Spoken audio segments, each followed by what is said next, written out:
Good morning. I'd like to welcome everyone this morning. Mr. Yes, he is over there. I think we have everybody here. Looks like a full house, so thank you. Before we begin, I do want to remind you that this afternoon we have the NASB sponsored presentation on data privacy that will begin shortly after our conclusion of our meeting this morning. I'd like to get approval of the agenda. Are there any changes to today's agenda? If not, could I have a motion to approve? Kathy Bush moves to approve the agenda. Dina Horst seconds. All those in favor, please signify by raising your right hand. Okay, I've seen 9 votes for, against, abstain. Abstain. 1 abstention, Steve Roberts. Okay. Our first order of business is to act on the recommendations of the Professional Practices Board. So I guess we're ready. Scott Gordon is here for us. Thank you. Good morning. I wanted to also share with you all that Kelly Browers, the other attorney in my office, is working on. We're going to be working with IT to publish all of the final orders of the board and the initial orders of the Professional Practices Commission on our website so that other professionals and other agencies can access them much easier. Not all of them since beginning of 96 or 97, but as far as 2012 when we started making all of them online anyway. Just want to let you all know that was coming. You have several cases that were presented before you. Only one of them decided to show up for a professional practices hearing. The others did not accept our invitation, if you will. And so they are essentially default findings. And I know that at least 2 of them are in prison, so that explains why they didn't respond. So, yes. But anyway, if there are any questions for me on any of the findings of the Professional Practices Commission, I just pulled them up for my own reference in case you have specific questions.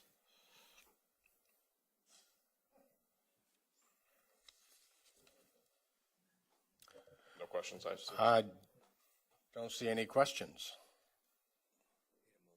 And we need a motion. So moved by Sally Cobble, second by Kathy Bush, to accept the recommendations of the Professional Practices Commission. All those in favor signify by raising your right hand. Opposed? That's a 10-0 vote. Thank you very much. Thank you all. That was quick. Thank you. Good job.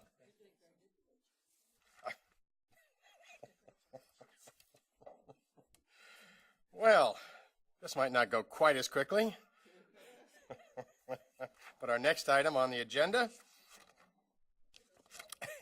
is accreditation, and Scott Myers and Kelly Slayton and Bill Bagshaw are here to present to us on the latest developments of the proposed new accreditation model.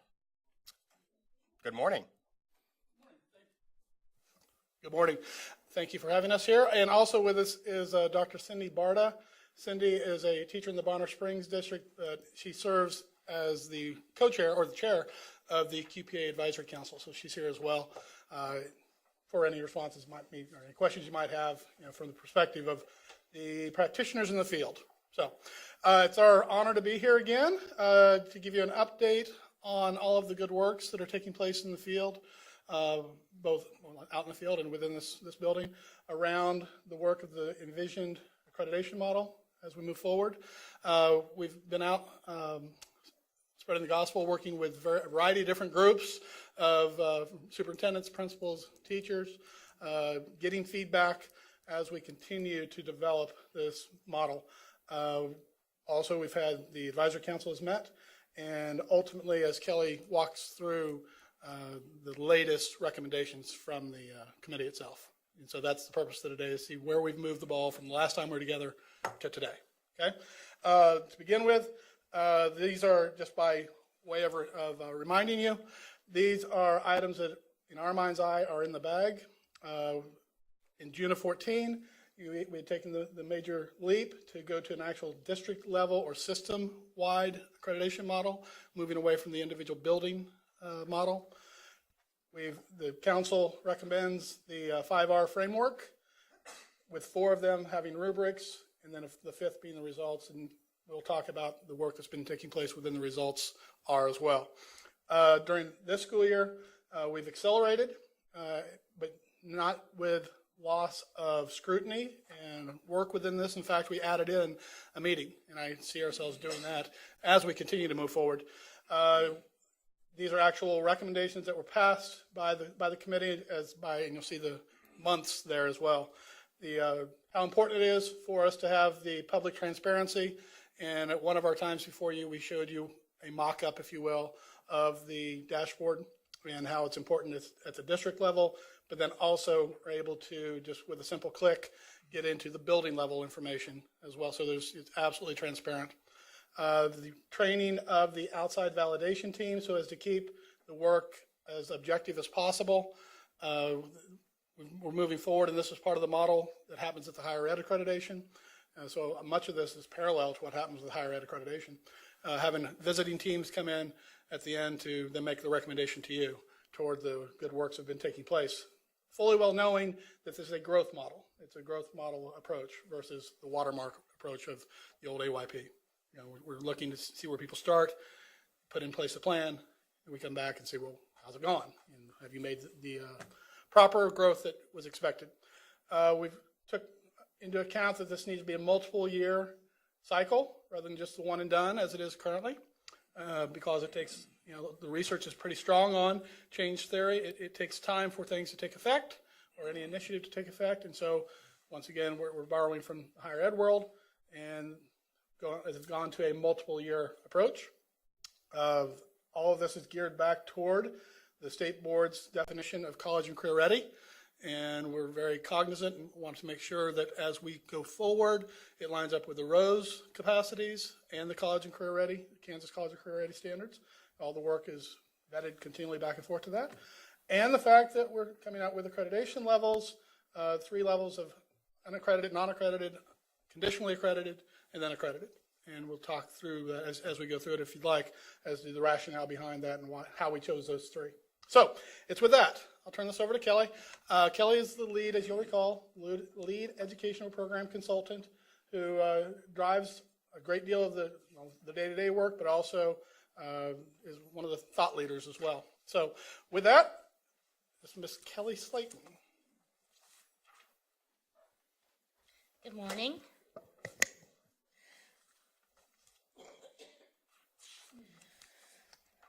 Okay, as Scott said, you've seen all of these recommendations before. We brought those last time that we came. And the next one is something else that has been in front of you before, but I just thought we'd review this timeline. This is the timeline that we are hoping for, and that would be that by June, if not May, we would send the revisions of the regulations to the Department of Administration to begin their journey through the vetting process. Before that happens, of course, the state board decides whether or not that's going to happen. And then in November, hopefully, we would have the regulations back, ready to go for an actual receive item for adoption. And then in December would be the action item for adoption. And then that would give us January through June of 2016 to continue to prepare the field for implementation. We are already doing some things, which I will share with you in a bit, to help districts and systems kind of start to make a transition and mentally prepare the field for this. In July 16, then, the first cycle would begin for all districts, and there would be a staggered implementation schedule that we'll look at in just a minute. And then in June 17, the first group of districts or systems would receive their official ratings, June 18, group 2, and so on and so forth. So this is, again, the timeline that we are hoping for so that we can begin the first year of the new model in July of 16.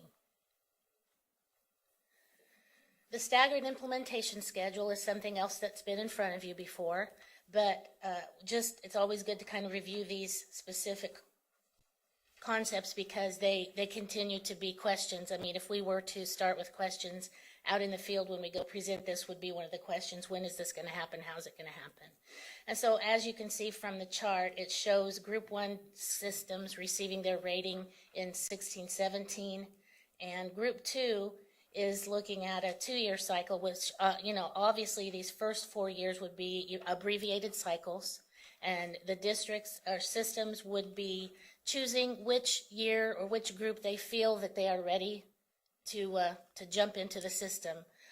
And so we're wanting it to be kind of a district or system choice that they decide where they will start. Group 1 systems being the ones who have already been doing a great deal with College and Career Ready with the academic, cognitive, technical, and employability data and skills and so forth. And so anyway, those first 4 years we would be working with those districts or systems in an abbreviated cycle so that they would be ready for their outside validation team visit in May of the school year showing for their rating year. And once the system receives its first official KISA rating, then they would move right into a full 5-year cycle, and it would go on from there. Yes. You just used a term that I'm not familiar with, that KISA or what? KISA, I'm sorry, yes. I think Flew right by me. yeah, sorry. I think it's coming in another slide. I'm not sure. It is, let's see, right there on the title slide, Kansas Education Systems Accreditation. And this is a new thing that I was going to talk about, but it is one of the action items from the most recent council meeting is that they decided that they would like to recommend that the new model be called this, with the acronym of KISA being, fairly easy to pronounce. Thank you. Sure.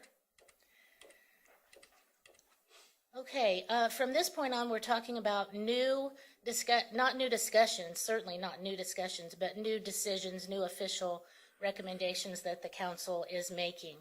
First of all, this particular current school year, it will still be necessary for all schools to complete the QPA quality criteria collection by June 30th. I forgot to change that. It's not June 1st, it's June 30th.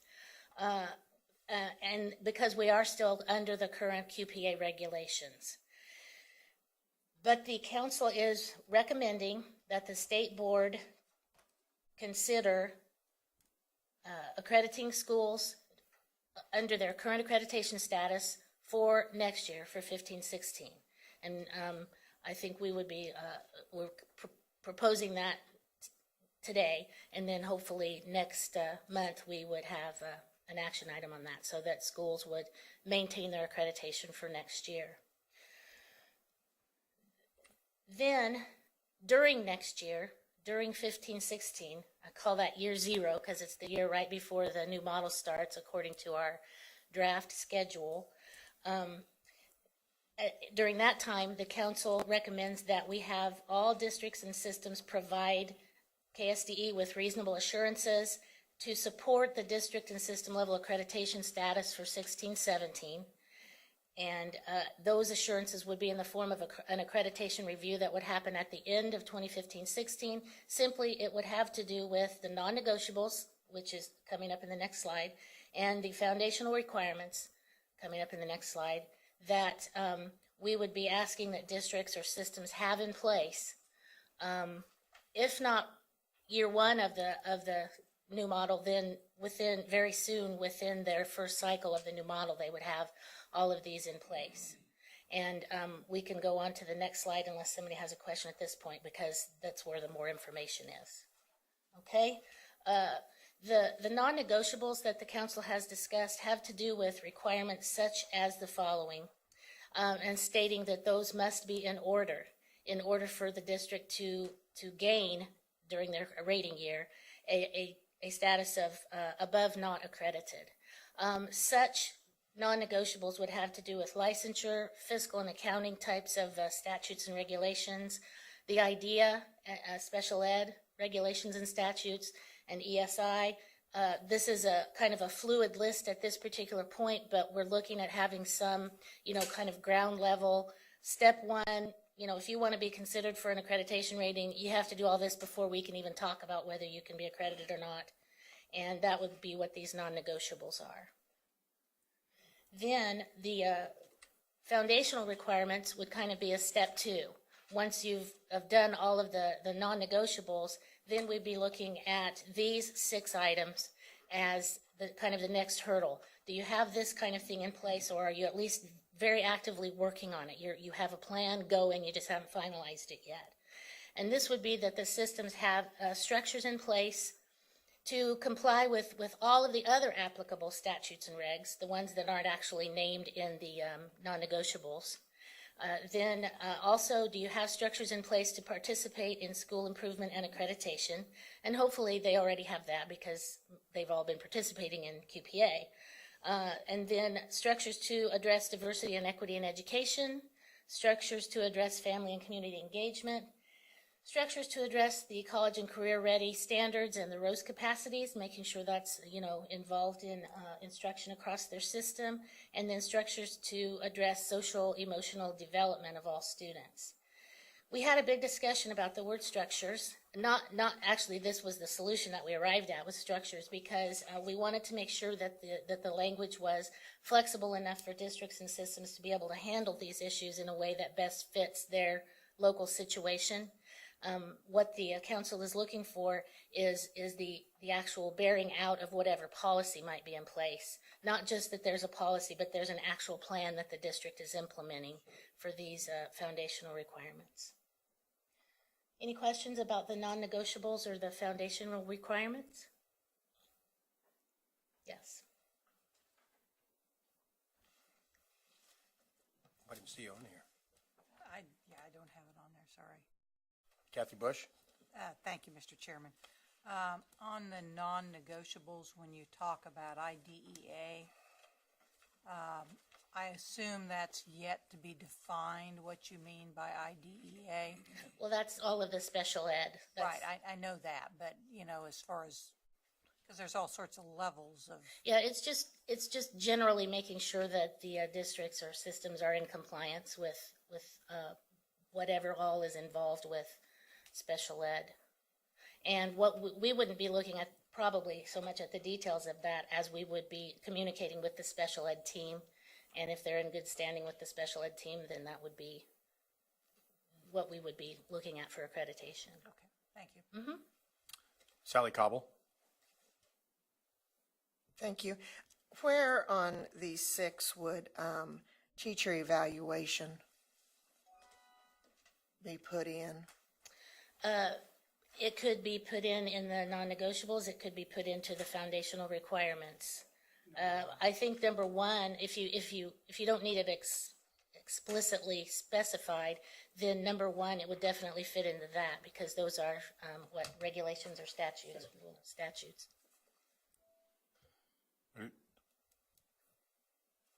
Go ahead. Just as a follow-up to that, what the committee's looking at is we have examples where someone may say, well, we're just not going to do and follow ESI, or we're just not going to do that. We want to make sure that the accreditation model has enough teeth in it for the board to say, well, but it's a requirement. And so what they're looking at is at a foundational level, what are the things that are currently in regs or currently the direction of this board that says, well, you can't just say we're not going to do it. And so this is a starting point. What are the things, that you're following IDEA? You have policies in place for ESI. I was just thinking of the waiver. Yes. Parts of the waiver and making sure they were all in there. So I didn't know where that fit. Number 1, which would be statutes and regs. Okay, that helps. Thank you. Tina Horst? Thank you. When you're talking about fiscal and accounting, what are you actually expecting Well, it's a there? very Is it normal? right. The normal expectations? Yes. Or is it something else? No, it's just the normal, everyday operations of the district. Is everything in order? Are you in good standing with the state in terms of, this is a very general and broad category And, right now, so. You have audits and that Yes. sort of thing. We would simply, again, we would communicate with the fiscal and auditing team and say, is this district in good standing with you? And then that would be it. We wouldn't be studying that ourselves. We would communicate with the other team. And that's one thing I like about this model, is that the accreditation team is communicating with the other teams, and, you know, it's kind of all one big umbrella. And they can just, it's like a checklist that In, you've in, accomplished that. in that particular sense, yes. But the districts and systems aren't saying that. The KSDE team that overlooks it is saying, yes, they've done that. Okay, thank you. I could wait till the end to ask some of these questions, but I think I'll do it now so we can just move on. And this is for Brad and Scott as well. You're adding a lot of things to be done by the districts. I think. Yes, no, maybe. Well, I actually don't necessarily think so in these particular areas, because these are things that districts and systems are already supposed to be doing. Oh, right. Oh, no, that's not my issue. It's, I've got to take time and complete this. There's somebody at the district level's got to be able to do all this. And probably a team will get together and schools will have to do it. They'll build structures. So if you're in, I don't want to pick on districts, but Argonia is probably going to have a different kind of structure to do this than, say, Shawnee Mission. And it's not that that's bad. I'm just thinking about the work capacity that we're building. And then also I'm thinking in terms of the capacity for us in the district and at the department to be able to manage this. There's your time, Scott's time, and these are additions, are they not? And no, they're not. Somebody's got to. I think somebody's got to write me a letter and tell me I did it. The added element is taken care of in the application that we will be using for accreditation, and it will kind of all be linked together. And when a district or system is out of compliance, it would be connected in the system so that it would show up in the accreditation application. By application, I mean the software. And so it would be a case of not having necessarily to go look at all 286 districts, but it would be seeing in the software that this district does not have this particular one completed, or that they are out of compliance, simply because the team that's involved with that has marked it. When they find that it's not in compliance, then they mark it, in the system. I'm just thinking out loud that we used to have a year that was pretty easy to do in terms of whether you were or weren't accredited. And now we're going to a rather complex system that requires complex systems to support it. And do we have the capacity, especially in considering diminishing funding issues? So, no, we can build a really neat thing on paper, it'd be a great house, but I can't afford it. And that's where I'm going with this. Yeah, can you comment that? When you look at these things, this is our work. Oh, without a doubt. So I don't see this as an agency additional work for us. But there are times when this agency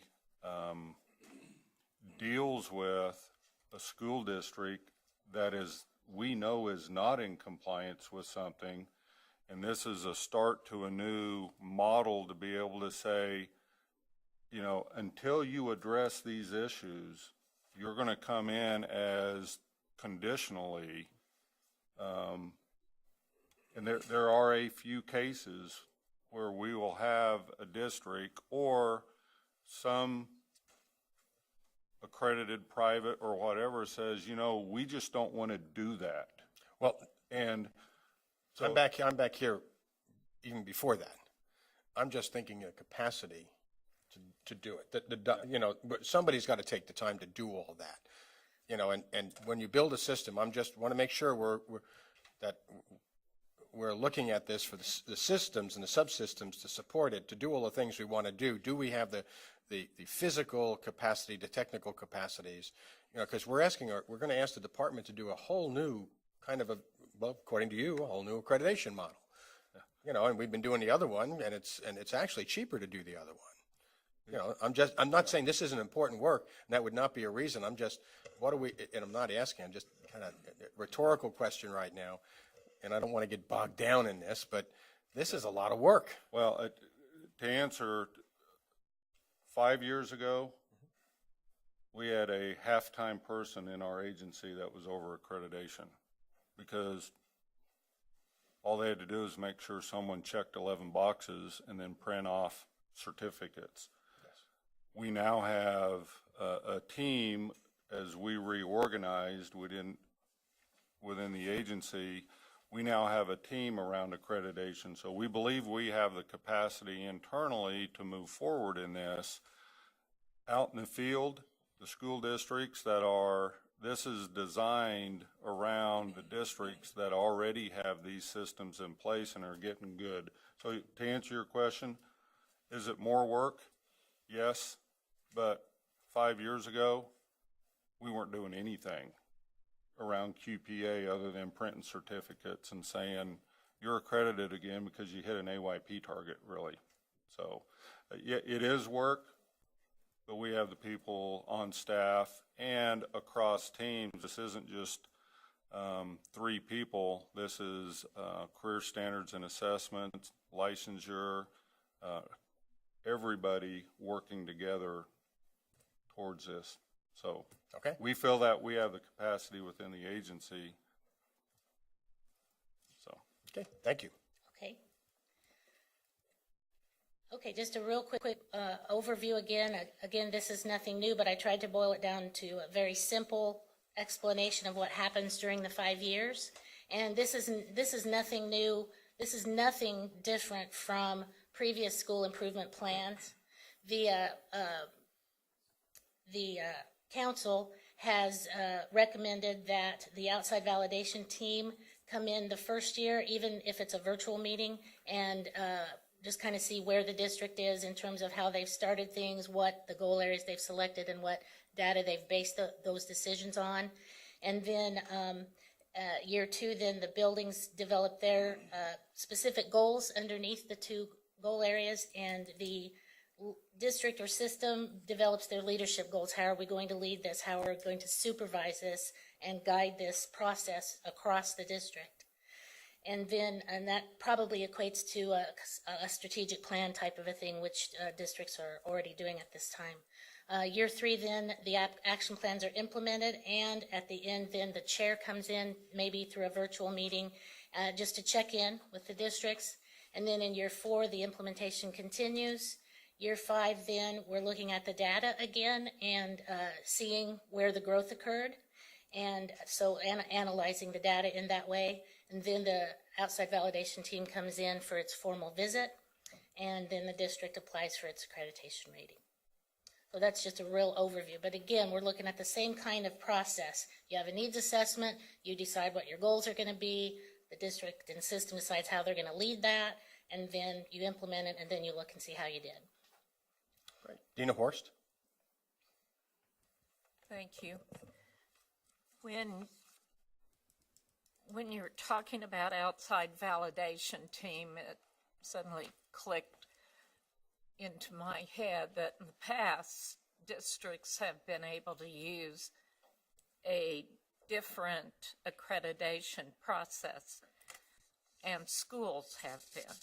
So are we locking schools into just this process, or may they get, or in some manner, have the opportunity to use other accreditation formats?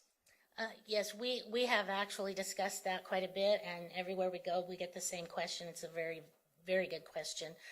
We are not preempting the possibility of districts using outside sources to help them with their accreditation process. We would expect to work with those districts and with those other accrediting agencies to make sure that the districts are not doing double work. But we would also expect that the other agencies would be working with us to make sure that what they're having the schools do meets the requirements, the fundamental requirements of our model. Thank you. Jim Porter? Steve Roberts? Thank you, Mr. Chair. This is too complex. In my opinion, any future accreditation model has to include the public as an important feedback mechanism. And if you wanted to welcome the public into our public schools to help us with this, you'd have my support. Until then, you probably won't. This thing is too busy, it's too complex, in my opinion. I might just add to address that comment that part of the process involves the districts or systems having a stakeholder accreditation committee that comes in throughout the system, throughout the model, I should say, and gives its input, comments. It's all involved in the software. They can log into the system and they can make their comments and ask their questions and acknowledge and meet as a committee to officially acknowledge what's going on. They wouldn't have, approval powers, so to speak, but they would have input. Would you characterize that as welcoming the public to participate? Is that how you would characterize what you just explained? I guess that's a matter of opinion. Indeed.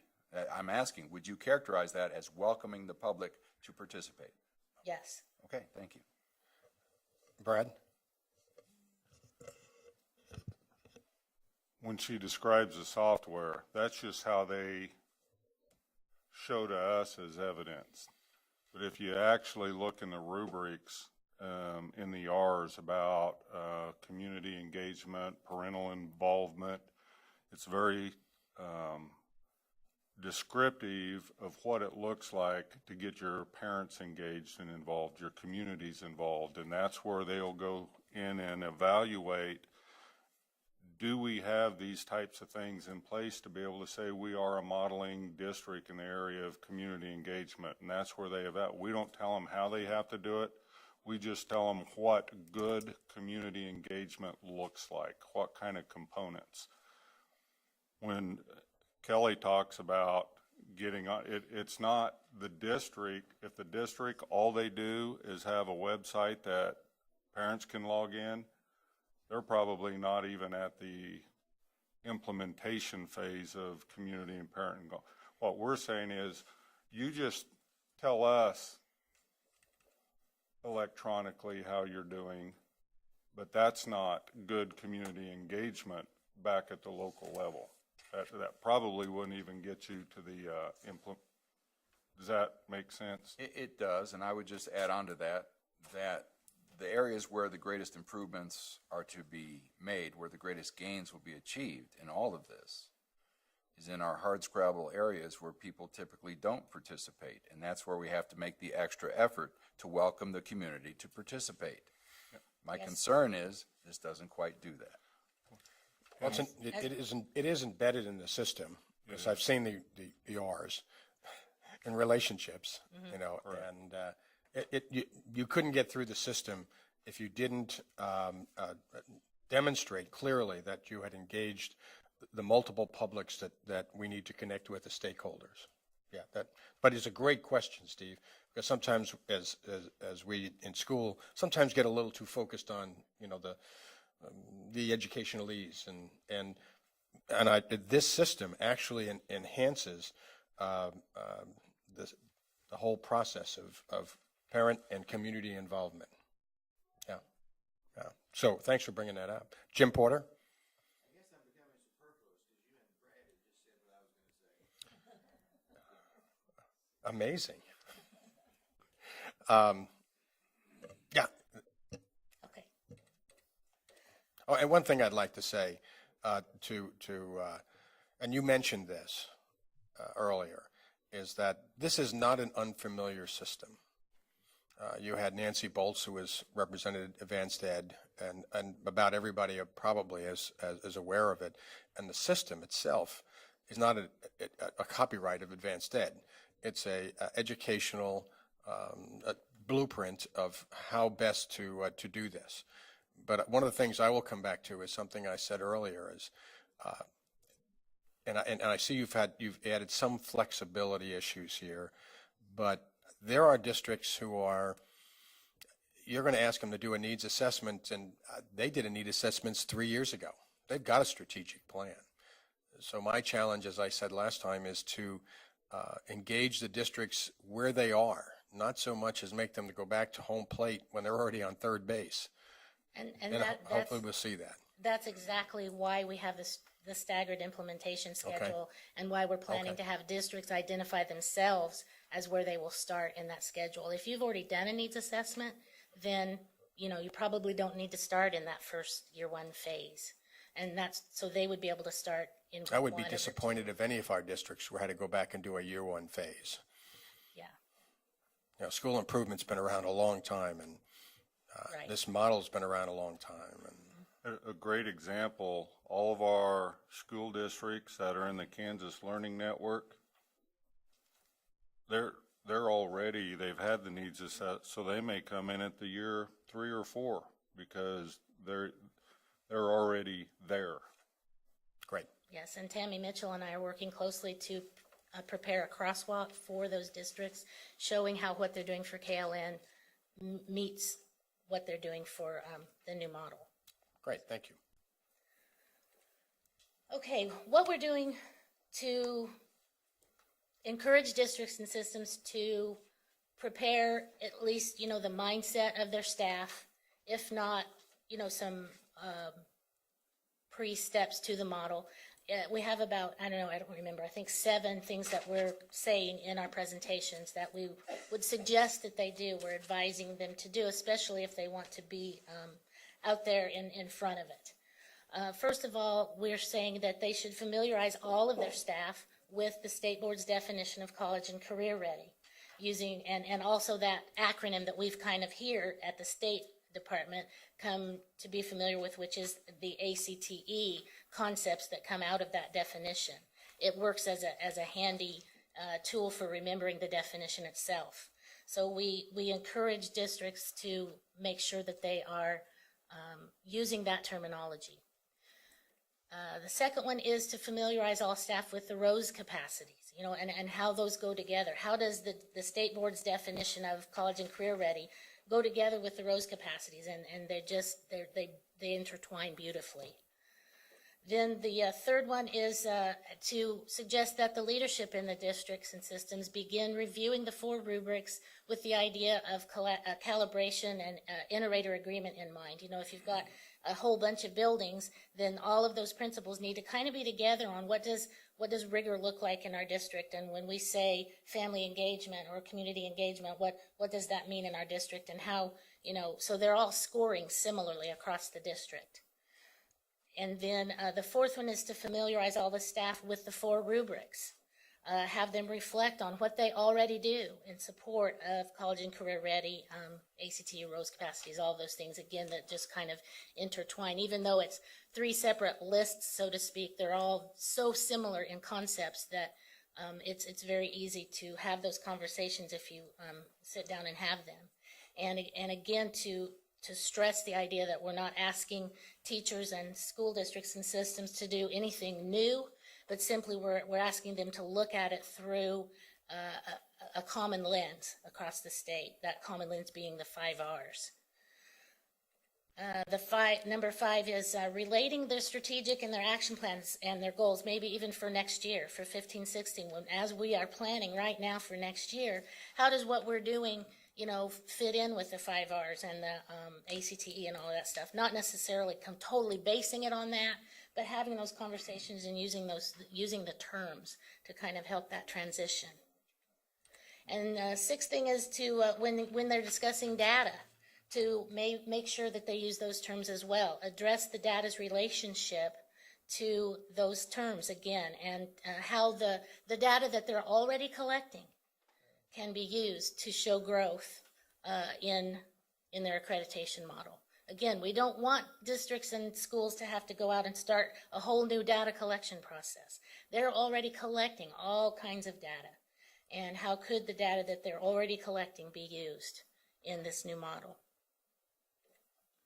And the last thing that we're doing is we're asking them to identify data points. It's kind of along the same lines, but identify specific ones that they could use as indicators for the kinds of things they're doing. In fact, like for next year, if we have a certain goal, what are some data points that we can use that will show that we've grown in this goal that also fit into the kinds of data we're looking at for the new model.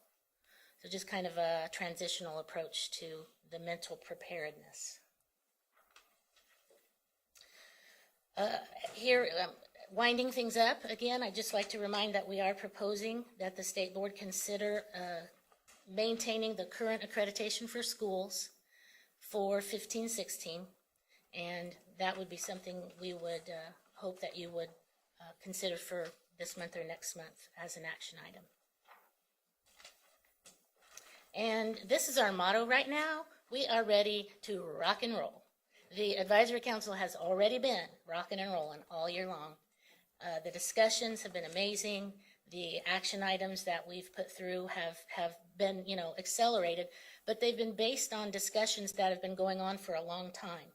This stuff hasn't all just come out of the thin air this year, but we're finally, getting to the point where we can boil things down and wrap them up and come up with an action item. So we're just about ready to bring some regs into the vetting process. Okay, thank you. Kathy Bush? Thank you, Mr. Chair. When I look at all these components, the 5 Rs and the ACTE and ROSE capacities and the rubrics, it seems like to me, these have been around. Folks have been working on them. They understand this. Probably to me, even though the ROSE capacities were established in 1898, they've really only become real applicable in the last year or so in Kansas. And I think I remember a crosswalk document that you did, so I assume that's out available to districts because that would be probably the easiest way for folks to get those capacities, because you talked about familiarizing themselves. And so I assume that document's out for folks. Yes. Okay. All right. Thank you. Ken Willard?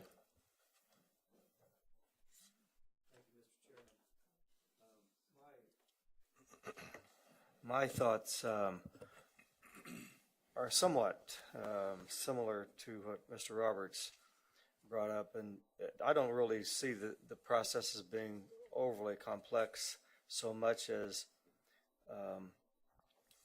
I'm just concerned about our ability to use it. And to explain what I mean, the most frustrating calls that I have gotten over the last 12 years have been where I'm convinced by what I've heard and what I continue to hear that things are really going south in the district, especially as it has to do with community relations and real genuine concern for the issues that parents or students may have, and our inability to do anything really except just to empathize. So I'm encouraged by this piece that has to do with the requirement that districts have community involvement and input, but I'm not clear on how that gets reported. How we actually know. Because I don't want a system that looks really good to be such that a school district can just report what looks good and we pass it off, and I can know firsthand that things are just not going well there. So as we look at this, I think that the public, kind of in the same vein that Mr. Roberts spoke about, that the public really does need to be a genuine partner, or their beliefs about the district, their concerns about the district really be heard. So I'm going to be looking as we go forward on this to see that that's there. I'm just not convinced that it is yet, so I need to be convinced of that. Okay, one thing I might say, excuse me, in response to that is that we have had the very same concern, especially about the current system. We have the 11 check boxes. Yes, we're doing this. How do we know? And what we have in place with this model within the rubrics is, again, all of these various criteria underneath the 4 components of each R. And those criteria break down those components into various concepts. And in order to score yourself, say at the highest score, which is modeling, once you say, well, we're modeling, we do all of that. Well, the next question is, what's your evidence? Show us the evidence that you're doing this. And so that's the new piece that the districts are having to bring to this, is actually showing their evidence. And I've had a handful of people in various presentations who've spoken up on their own and said, we went through these rubrics in our building, and it was very eye-opening. There were things we thought we were doing that we really weren't doing in a way that, you know, was substantial. So I was very gratified to hear that about the rubrics. So anyway, that particular piece is built into the system because we share that concern. Well, I think that's commendable, and I'm glad to hear that. But I'm just not really convinced yet that the information we're going to get is guaranteed to be accurate, because it comes from the people that are being evaluated, rather than from the evaluators, which is the tax-paying public. Sure. So how do we get that? How do we know? I mean, if a district says, you know, we've met all these criteria in this rubric, and we've had all these public hearings, et cetera, then our concerns ought to be gone. But if they're not, you know, where do we go? I think a couple things that are new that wasn't in the old system is, one thing we added back into it is, one, you may say you are, but you may not know what you ought to be. And that was the design of the rubrics. And what a lot of people are saying is, yeah, we thought we were meeting the needs of our community and our parents. But when we looked at the rubrics and it said, in order to be at the second or third level, you ought to have components in place like this. And they're starting, yeah, okay, well, maybe we're not as at the level where we thought we were. Another thing that's added back in is the value. You may say you are, but you have a outside validation team that you've got to convince that you are as well. And specifically in the area of parents and communities, we invested a couple years ago as a state agency the development of high quality surveys that are now free to the schools. They've been vetted. That you can survey your parents, you can survey your students, and you can survey your staff. And they're now free. So we're trying to give them the tools, the rubrics or language to let them assess where they think they are. And then we've added back the component that even though you say you are there, you also have to convince an outside third party. So we're trying to give them better resources and tools to help validate that. But you're right, there's always, and we'll adjust it as we go along if we don't believe that it's measuring what we think it is. I'm sorry. Pardon me. This also speaks to a detail that we haven't brought up because it is such a detail and we don't want to, get too mired in the weeds, so to speak. But one detail that we haven't laid it out to the point where it's a recommendation yet, that the council has voted on it. But one of those details of the district stakeholder team is that they're actually going to be looking at the rubrics themselves independently of the district and doing their own needs assessment using those rubrics. And that's what, and then the district uses that as input, as well as the stakeholder uses it as, points of discussion throughout the cycle. So these independent, these third parties, the stakeholders groups, how are they made up? It's kind of a triangulation, which is kind of neat. I hadn't really thought of that before, but you have the district or the system. You have the outside validation team, which is made up of professionals from across the state who have been trained by KSDE to be on validation teams. And then you have the stakeholder team inside the district, who is made up of district stakeholders, all of the different groups of stakeholders that exist in the district. And so all three of those pieces are communicating and checking back and forth on each other. And those district stakeholders include, Well, it would be, parents, business and industry, all of the different, the site councils. Yeah, the buildings will still have their site councils too. But the districts, it could be called a site council or stakeholder team, whatever you want to call it. But that group is made up of people from the district who represent various groups. okay. So will the results of the surveys that Brad mentioned, will we see the results of those surveys? So it's not just a report from the district that they conducted a survey, but we see the results of the survey. That's where the evidence comes in. They can't just say they conducted a survey. They need to show how this survey is evidence of growth. Will we see them? Probably not. But will the evaluation visiting team see them? Yes. That's what I mean. Yes. Yes. And one of the tasks of the evaluation team is to meet with the with representative community group and to review the data that's provided under the relationships and you'd be surprised, having served on teams and having been served by teams, that when you say you're doing this and you're doing that, it better come out in the interviews when they interview that team. And typically, the principal and the administration are not present during those interviews. Well, it's not encouraging to me to know that kind of work is going on, considering what I know about some situations right now. Now, on the other hand, I will tell you this: there can be a person who feels like the district is not, and it might be a minority voice, but you need to have that minority voice heard as well. Many people might feel like it's going well. But on the other hand, all voices should be invited to the table. You shouldn't, it should not be a closed system. It shouldn't be by invitation only.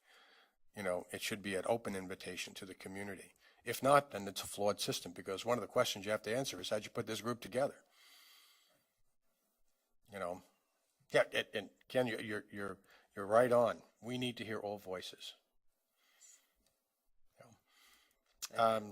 Dina Horst. Thank you, Mr. Chairman. My question has to do with rubrics too, and most of it's been addressed, and it's obvious that they exist. So have we seen what those rubrics are in the past already? Yes. And so I'm just not recalling Yes. that I have a copy somewhere. They should be in materials from this year. Okay. Yes, and they're also available on the website, in the accreditation pages. Okay, because I think it's coming to our forefront right now, and we may have a lot of questions asked of us. So I will see if I can locate them. But thank you. I would agree with Mrs. Horst. We may have received those in the past. We've been having an ongoing discussion, which is really good, but this is coming to us, and the rubrics would be really good to get out and the board members to see, without a doubt. One of the things I would also recommend, and there's a little bit of work here, okay, but you might do a crosswalk that shows basically the new stuff, and there's a lot of new stuff, and just highlight it, and this is new to some folks. It's not new to all of us, but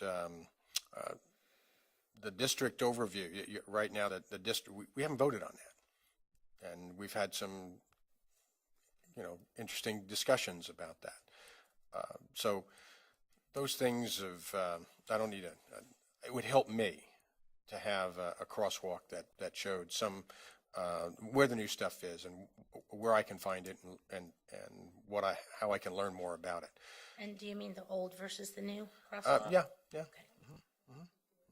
And I think, you know, the questions, you know, for Mr. Roberts and Mr. Willard and Mrs. Horst are really good questions, you know, regarding, you know, public involvement, you know, and we're a spokesperson for the public.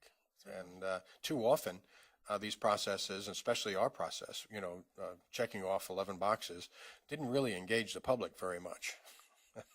You know, so that's a big concern, and one that I think we need more clarity on.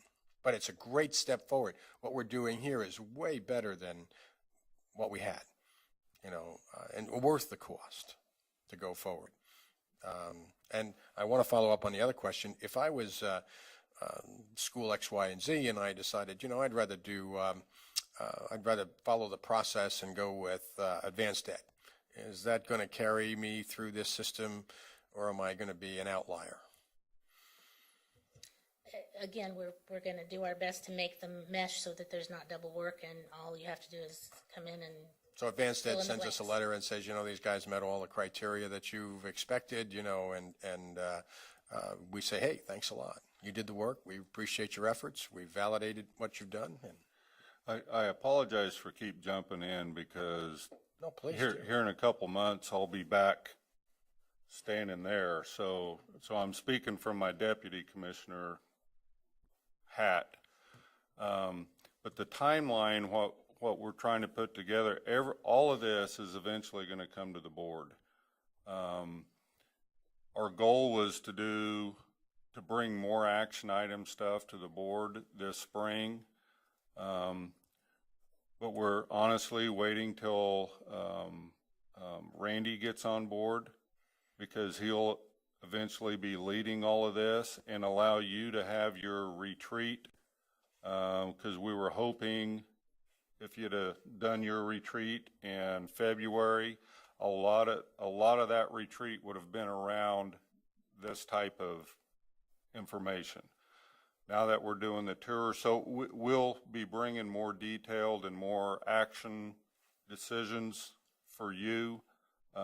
We're just trying to right now make sure we get out in front of the schools a plan of what they should be doing next year in preparation for what we believe this board's going to be taking action on next fall. So Okay. a lot of details.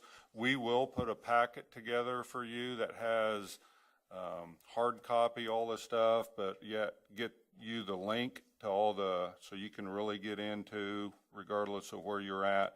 One thing that the board will have to address one of these days is this board accredits schools. Would this board ever turn over the accrediting to someone else? And I was talking to a school district just this past week, I think, on behalf of one of the board members in here, that what if we are advanced ed? Well, advanced ed helps you through a process to get to an ultimate. And with Nancy Bowles being on our advisory council, I don't see what school districts that are using advanced ed will seamlessly transition. I mean, it's like you said earlier, it's all work that we know is good. We want accreditation to be more about a process than a target. So. Thank you. Sally Cobble? My question was answered. Okay. Any other questions or comments from board members? One thing that I really do like is we have the dates and times up, the months, and we've got a sense of where we're going with this, because I get a lot of questions in the field. Well, where are we on this? You know, and that gives us some sense of direction.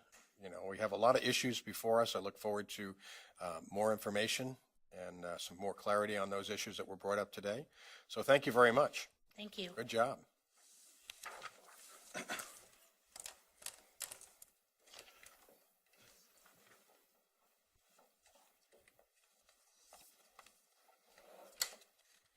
Go ahead. You're on.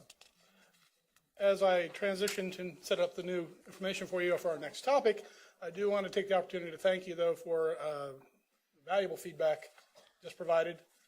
We eat and drink and sleep this stuff, and so it's always nice to go out and have someone else, kick the tires for us and say, yeah, but what about? Early childhood. And as we work on our messaging, it's important that we are always cognizant that it's not, it's an intricate system, and we need to make sure that it's absolutely clear to the rest of the world as well. So, thank you for the. Why don't you clarify the transition to the multiple standards that we're about to talk about?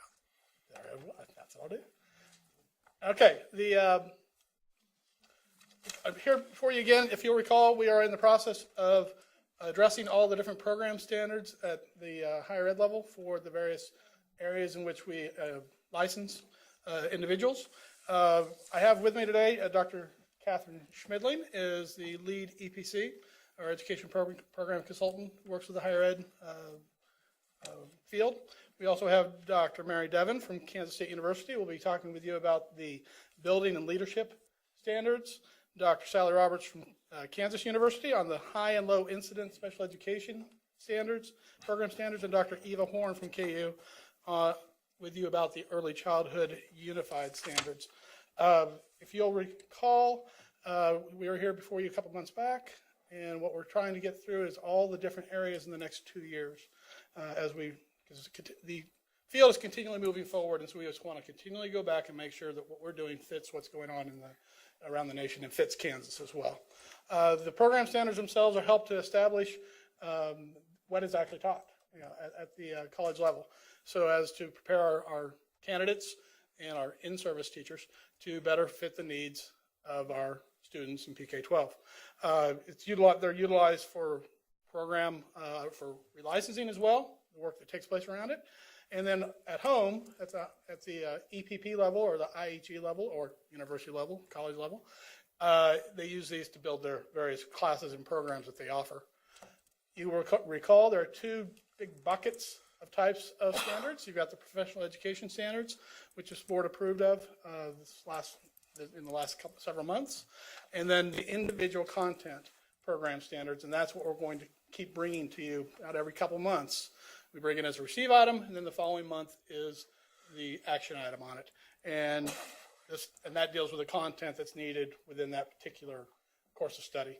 So there's a continual need to update these as we go through, to make sure we still are addressing the areas as they need to be addressed so as to best meet the needs of our clientele across the state. The next 6 that are being presented to you today as a receive item are building leadership and district leadership. Once again, Dr. Devon will walk you through the highlights of that.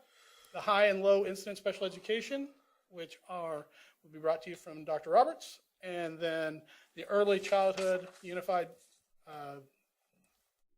through grade 3, and then Dr. Horn will walk through those for you.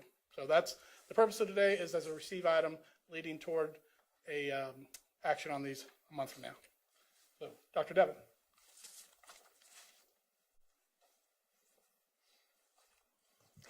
Good morning. As a former teacher and administrator and superintendent of schools, your conversation on the last item was very informative, and I think you're right on target with your concerns.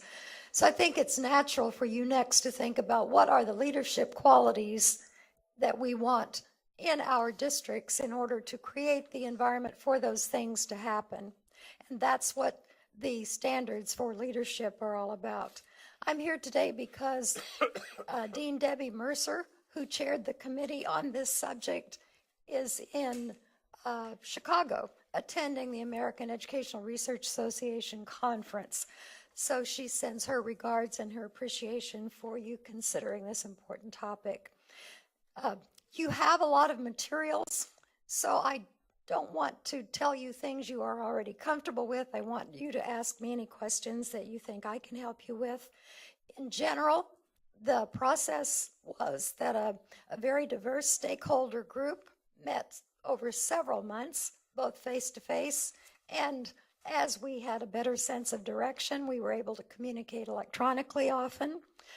What we wanted to do was see what the Kansas lens says about what we've learned about leadership and best practice since the current leadership standards were put in place several years ago. It's been, at the time we started, it had been more than 15 years since the standards on which the Kansas leadership standards were based were put in place. And obviously, we've been on a heavy learning curve. We know more about what really creates an environment for learning now than we did then. The committee, as I said, was broad-based. The piece of the committee that I worked on included a student, parent, people from all levels of public school education. After we reached consensus on what we thought a good proposal for revising the current standards would look like, the national organizations came out with yet another revision in November of 2014. So we went back and we compared our proposal, which was still in a draft form, to that recommendation for revisions. What we determined in our Kansas lens is that we didn't need to make any changes. The current revisions and a lot of the things that have happened since the last time Kansas put standards in place have been efforts to clarify. We understand the concept, but what does it look like when you go to work? So that's what you see when you look at the standards. You see functions, and then you see descriptors that tell leaders, this is what you'll be doing if you carry out those concepts. In terms of overall, both the building and the district leaderships have similar changes. So you can look at either of those two slides, either building or district, and see about the same changes. So I'm just going to speak in general to both of them. To clarify what each of those concepts are, each of the standards now begins with a keyword area to focus on. And you notice the first one is a shared vision for learning. And for each of those standards, there will be those keywords that help people direct their mindset to the right concept. Instead of talking about administrators, the standards talk about educational leaders, because we are more and more aware that leadership is a team event, and we have to have strong leaders throughout the organization. Notice that applying knowledge is now clarified in the standards. It's not enough to have it, you have to know how and when to apply it. We changed references to all students to every student because the committee's thinking was that implies a more direct need to address individual needs of students rather than groups of students. And then finally, the last bullet on both slides just refers to that set of national standards, Interstate School Leaders Licensure Consortium, first in 1996, then in 2008, and then in November 2014. And those came from the Chief Council of School officials, and they worked with all the organizations, professional organizations, to convert those. My last comment would be that what you have is the recommendation following our work to look at all of these things through a Kansas lens. Questions? I'd be glad to. We might be a little overwhelmed.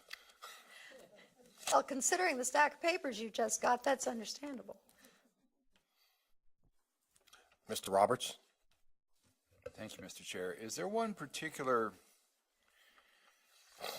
genre, I'm struggling for words here, one particular flavor or perspective, one particular viewpoint on leadership that you lean more toward?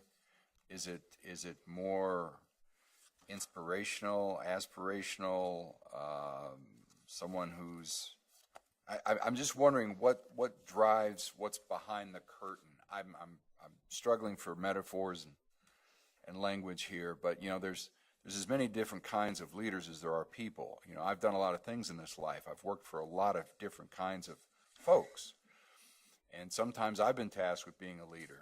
And you know, I guess my style, and I've never managed more than about a dozen people at a time, so I'm not a program manager. I'm not a big-time leader. But you know, should we look for people who have hired and fired? Could it be as simple as that, and have done it well?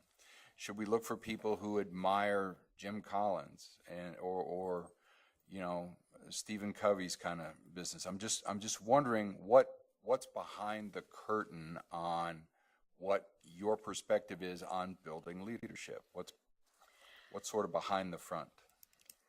Well, you opened the door because you said my curtain. You remember in The Wizard of Oz what was behind the curtain? I don't think there is a one role model cookie cutter. I think what we look for are people who understand the need for students from very diverse backgrounds, from very diverse future aspirations, and the communities that we serve. I think the leader that we look for has the ability to take that awareness of individual diversity and marry that with expertise, knowledge, and practice in applying the knowledge appropriately. So it requires the right, and past experiences that I've had, we look for people with the right heart, because there were a lot of things we could teach them, but we knew that there was a science that we could help them acquire. But we wanted to blend that knowledge with the right attitude and the right vision for shared learning, which is the first standard in both your district and building lists. If I could follow up, I agree about the heart and those intangibles. So, but in speaking to the science, is there one specific viewpoint for the scientific portions of what makes a good leader that you look toward?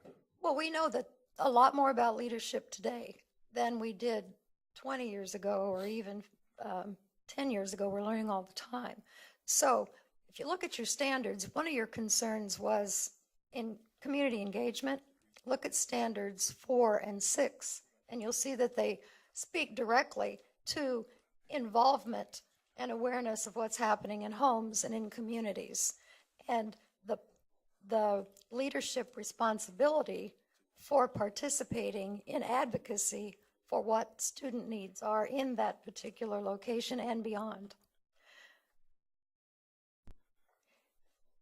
I think people write dissertations on the answer to your question, Mr. Roberts. I'm sorry, I'm not able to do a better job.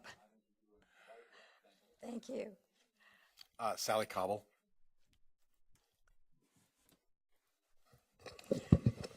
Mr. Chairman, I hate to admit this, but I'm kind of lost in the process here. I think I got overwhelmed, as you said, with this. Mary, are you talking only on the higher ed, and are we going to have different speakers on different things? Oh, I'm sorry, I didn't clarify that. I'm just addressing the committee that worked on developing leadership standards for higher ed programs that train people who would then seek licensure for district and building leadership positions. thank So you. sorry. I am so sorry. I must have fallen asleep or something, but I wasn't tracking with I think I got overwhelmed with paper. First of all, thank you for clarifying that. Second of all, I want to thank you for the Kelly program. Thank you. I have had multiple superintendents tell me that they couldn't have done it their first year without that.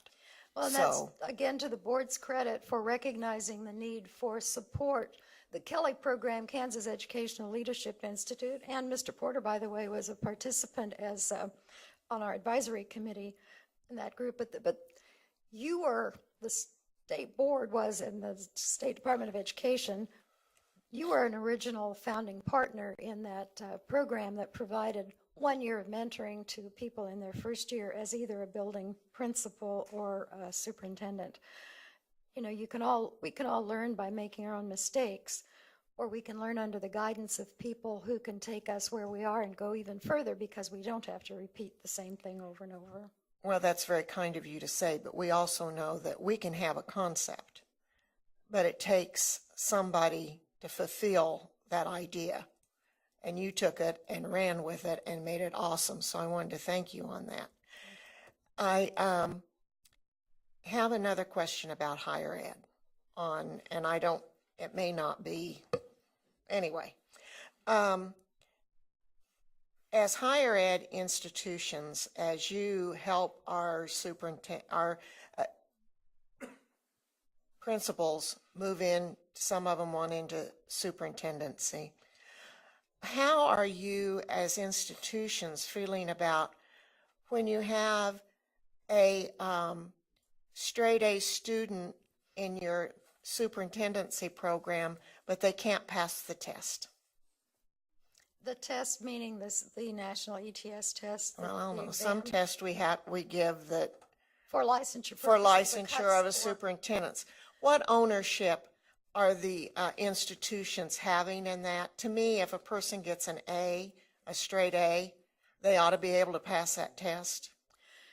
Well, I would agree with you on that, and in all honesty, we don't see that happen very, very often where I am. I'm not sure what it looks like across the state. But there are students in our classrooms who have lots of knowledge but don't reflect it well on a test. Sometimes the nature of the test itself makes it difficult. I took some of the test questions as they were revising the district level exam a few years ago. Dr. Thompson and I went to the ETS operation in New Jersey, and it was part of a group that was sort of guinea pigs to see how well the people who prepare people would do on the test. The questions were often multiple choice. Now, I'd been a superintendent and an administrator for a long time, so when I read a question that says, here's what's happening, what do you do first? I want to know more information. I want to know what happened before, and I want to know a little bit about the people involved in the choices here. So sometimes more you know, the harder it is to answer a test of that nature. So the answer, I guess I would give you to that, we need to continually use that information of whether our students are successful, either on a test or in the field, to revise our programs. As you look at new educational standards, we'll be looking at are our offerings at higher ed now producing the outcomes that you're going to have to meet those standards. So yes, I think it's really important for that feedback. I don't think it always means the person who didn't make the cut score doesn't have potential as a leader.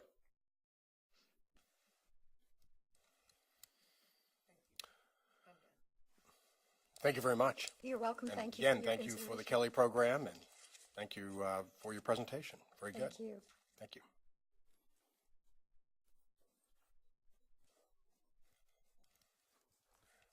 And you get the easy one? I think so. Am I going to use this to move it? Okay. There. Thank you. Okay, I'm Sally Roberts. I wear a variety of hats, so I'm only going to do this so that you understand that in terms of questions, I may even have a broader perspective.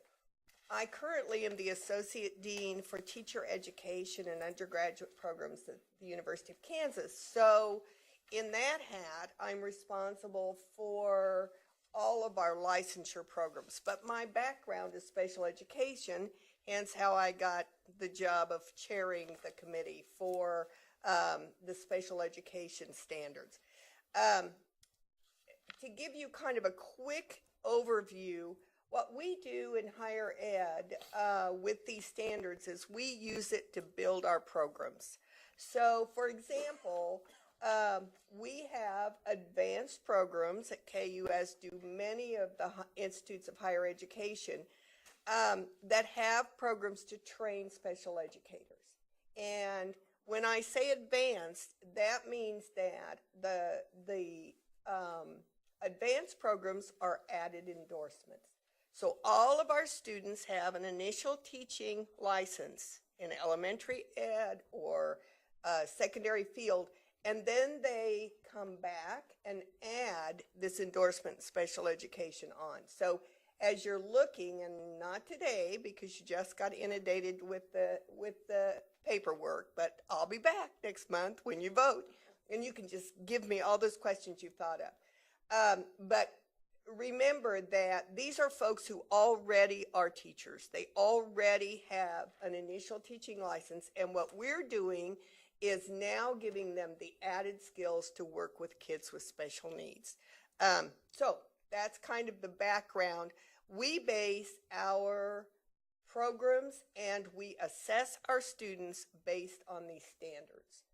So what we did first, and again, you can stop me at any time and ask a question. The first thing that we did in this group, and my group the same, in much the same way as the Building and District Leadership Group was made up of a variety of stakeholders. We had parents, we had a student with a disability, we had several folks from different institutions of higher education.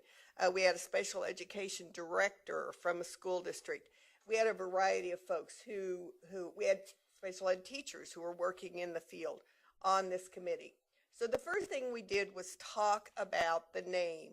Interestingly enough, our special education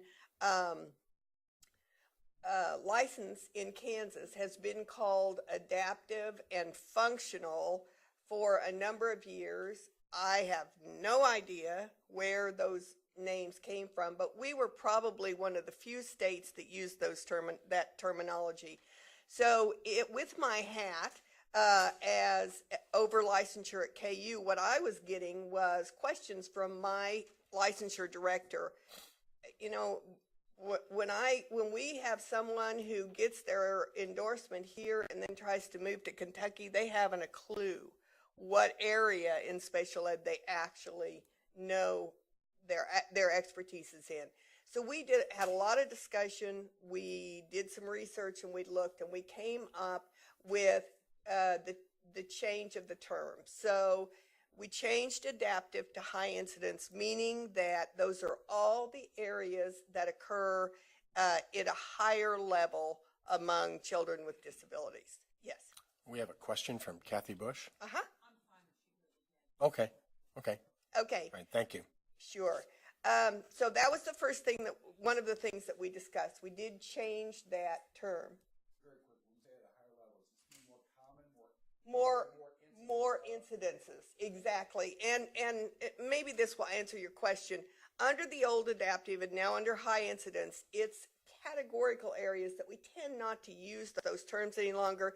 It's learning disability, emotional disturbance, and high to moderate mental retardation. So those are kind of the three areas that are encapsulated under that old adaptive and now high incidence. And that means that if you go into the school,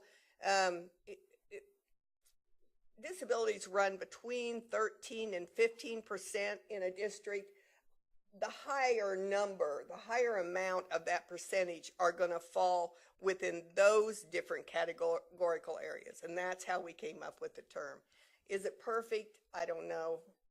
One of the questions that was asked when we put these out for vetting was, well, I don't think people are going to know what high incidence and low incidence means. And I'm thinking to myself, being the cynic that I am, and they did know what adaptive and functional meant. So I don't know. I don't know that there's a perfect way. Okay. So the next thing we did was change the standard format. Wearing the hat as the individual who is responsible for accreditation of all licensure programs at our institution, I know that I have to show that my candidates can meet every portion of the standard. So one of the things we did to make it easier a bit for us to assess is to break that standard down. So we set a standard format. We said, okay, we are going to limit those standards to 8. Just to give you an idea why we limited, remember I'm in charge of handling the assessments. For those of you who don't know, biology has 17 standards. If you can imagine, I have to figure out a way to assess all 18 standards, all 18 of those standards. So we just set, all of us as we looked, we just said nobody's going to get more than 8 standards. So we set the standard, then we broke that standard down into pieces. The functions are literally taking that overall standard apart and then setting down, okay, here's this part, here's this part, here's this part. So you will see when you have time in, before bed or whatever to read all of this.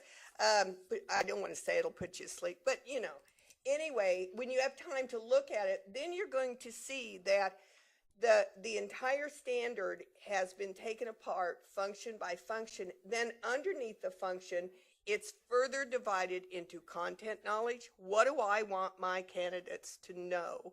and professional skills, what do I want them to be able to do? So I know all of us feel pedagogy is critical. And so this is the way we have broken this down. I've got to know this. Now, what am I going to do with it? Can I take this knowledge and can I act on it, which is the pedagogy part. This is the skill. And we test our students. They are assessed on content knowledge. They can get an A in the class, but when they go into that practicum, can they use that knowledge that they got in that class and actually perform well with students with disabilities? And they have to be able to do both of them. Okay? All right. So I've talked a little bit then about the accompanying functions for each separate part of the standard. What we do then is expect that the candidate can learn and perform the standard to its entirety. And I have specific assessments at each of my licensure programs that assess that a student can do that. The other thing we did is we talked about effective teaching. Our premise, and I think all of what we all believe, is that it takes effective teaching for effective learning to occur. And so the way the standards are written is we talk about this is what a candidate needs to do effectively to result in improved student learning. We also looked at the old standards. We updated the language and the content. We changed the use of teacher to special educator and student to learner. And this, again, goes along with the current feeling in the field. I have one of 3 reports that I have to do every spring to the state and federal level. And the first report is due today, and I want you to know, Catherine, that I submitted it yesterday, 24 hours early. Yes. At any rate, this is our new accrediting agency, and it's called the EPP because we now are Education Preparation Program. Instead of a teacher ed program, we're an EPP. That's real important to know. I don't know. All right, so that's the high incidence. Now let's talk about low incidence. Low incidence was the old functional. These are students with significant disabilities. These are the students who don't occur, they're not high at levels in the population. We figure somewhere about 0.7 to 1% of that total 14 to 15% are going to be these students. These are the students with, significant cognitive delay, significant motor disabilities, physical disabilities, that sort of thing. So one of the things that... Excuse me. Yes. Uh-huh. Question? Yes. Absolutely. High incidence, roughly 13 to 15%. Low incidence. All disabilities, 13 to 15%. That would include even speech disabilities. The 0.7 to 1% is not reference to the 13, it's reference to the 100. No, it's reference to the set down portion, the 13 to 15%. Oh. So of all of So students, it's 1% or 14%. Exactly. Yes. So you're talking really low incidence. Really low incidence. Appreciate that. Okay. All right. So same kind of thing. Same standard format, broken down into 8 separate standards, then broken down into functions, content knowledge, and professional skills. One of the things that we felt strongly about as a group, and because my area of special education is students with significant disabilities, so I used to work under these. That's what I trained folks under. The group that did the standards 15 years ago made them very much alike. And our feeling was the needs of the students, thus the needs of those who teach those students, who deliver the education to these students, are different. And we really wanted to make them different. So the group utilized a subcommittee. There is a statewide group called CLIP. Help me. Does anybody know the? Yeah, you wouldn't know anyway. How about that? Anyway, these are professors, faculty, and school district teachers who deal with this level of student. We wanted their input. They actually provide technical assistance. It's a great group that was put together by the State Department so that they can go out and help people in districts. And they provided the input. So we clearly differentiated the needs between high incidence and low incidence so that we, in fact, are training our students, our candidates now with the special kinds of skills that they're going to need to work with this population. Questions? Kathy Bush? Thank you, Mr. Chairman. First of all, I mean, actually to all three groups, the leadership, the special ed, and ECU, thank you for bringing these to us. We've certainly needed to have updates in these standard areas. Specifically in the special ed, you earlier were talking about that the student will have a license in elementary ed or a license in secondary ed and then do this material. Is this designed as a graduate program or an undergraduate program? Good question. It depends on the college or university. At our university, it is a graduate program because it's an added endorsement. We do allow our students to begin taking the coursework at the undergraduate level so that they can be eligible for a provisional license in special education when they finish their undergraduate degree, and then they can finish up later. And when I do that, I do what I call blend their student teaching. I put them half of their student teaching in a general ed setting and half in a special ed setting. There are a few of my colleagues have programs where they actually are able to get their students out with the initial license and the added endorsement all done under the four-year program. Because I know when we talked about this particular licensure area, because when we get the waiver request, I agree. by far and away, Yes. Yes. 95% of them are special education. Absolutely. And our goal was to be able to allow this Right. in undergraduate. So And this does do that. Well, It can. these standards will not, but interestingly enough, we do have that new regulation that was passed in October that you all handled. Thank you very much. We're thrilled. And that will allow for a unified K-6 initial license in special education. We are moving forward, and wait, take this hat off, put another one on. I'm going to chair the group that develops the standards, and we will be starting this summer to develop the standards for that. We have heard what the field has said, and we are excited and ready to go. So at that point, we'll have an initial license that actually will be blended, as my colleague's going to talk about the great work that they've done with the blended early childhood. We'll have a blended license so that someone can come out in 4 years able to teach either kids in general ed or kids with disabilities, and hopefully together. Okay, so this particular set of standards really is targeted more at the graduate level. It is definitely targeted for But that that. blended program is coming for special education, much like the blended program for ECU. You got it. Okay. Well, that's Exactly what right. I'm really, really anxious to hear about So that. am I, and I'm actually retiring from the university on the 1st of June, but I promised the State Department that I would continue to do this and handle the development of those standards. So even though I'll be retiring, you'll be seeing me for the next 2 years probably. Okay. Well, good news. We thank you for that. So, You're okay. absolutely, Thank you. yes, thank you. Dina Horst? Actually, the previous discussion exactly answered all of my questions, so thank you. Great, you're welcome. Sally Cobble? Thank you. Kathy took care of my question, one question. My other question is when you go back to the, I'm from the old school, so I understood adaptive.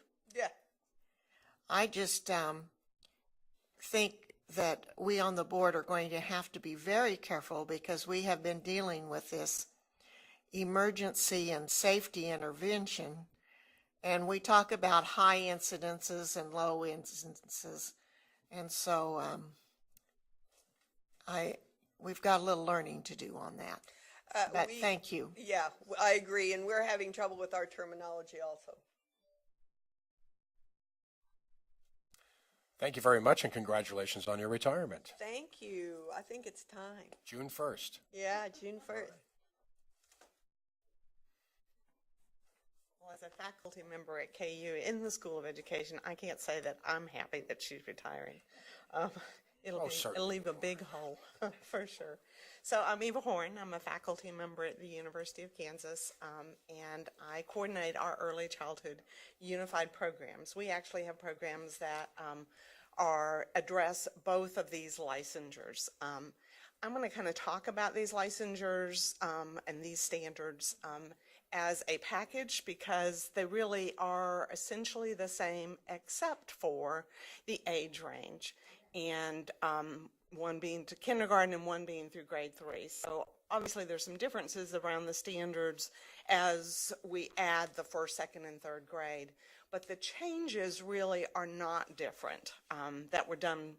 So they look a little bit different, as they should, because the content and knowledge that teachers have to add that first, second, and third grade needs to be on there as well. Let me give a little bit of background in terms of why I'm standing up here.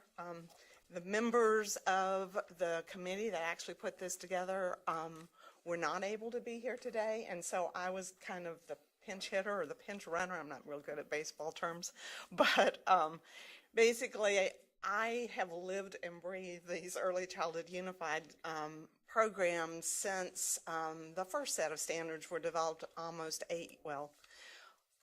approved 8 years ago. We've had our program in place for 8 years, and I was a part of that initial move to put together the Early Childhood Unified Program.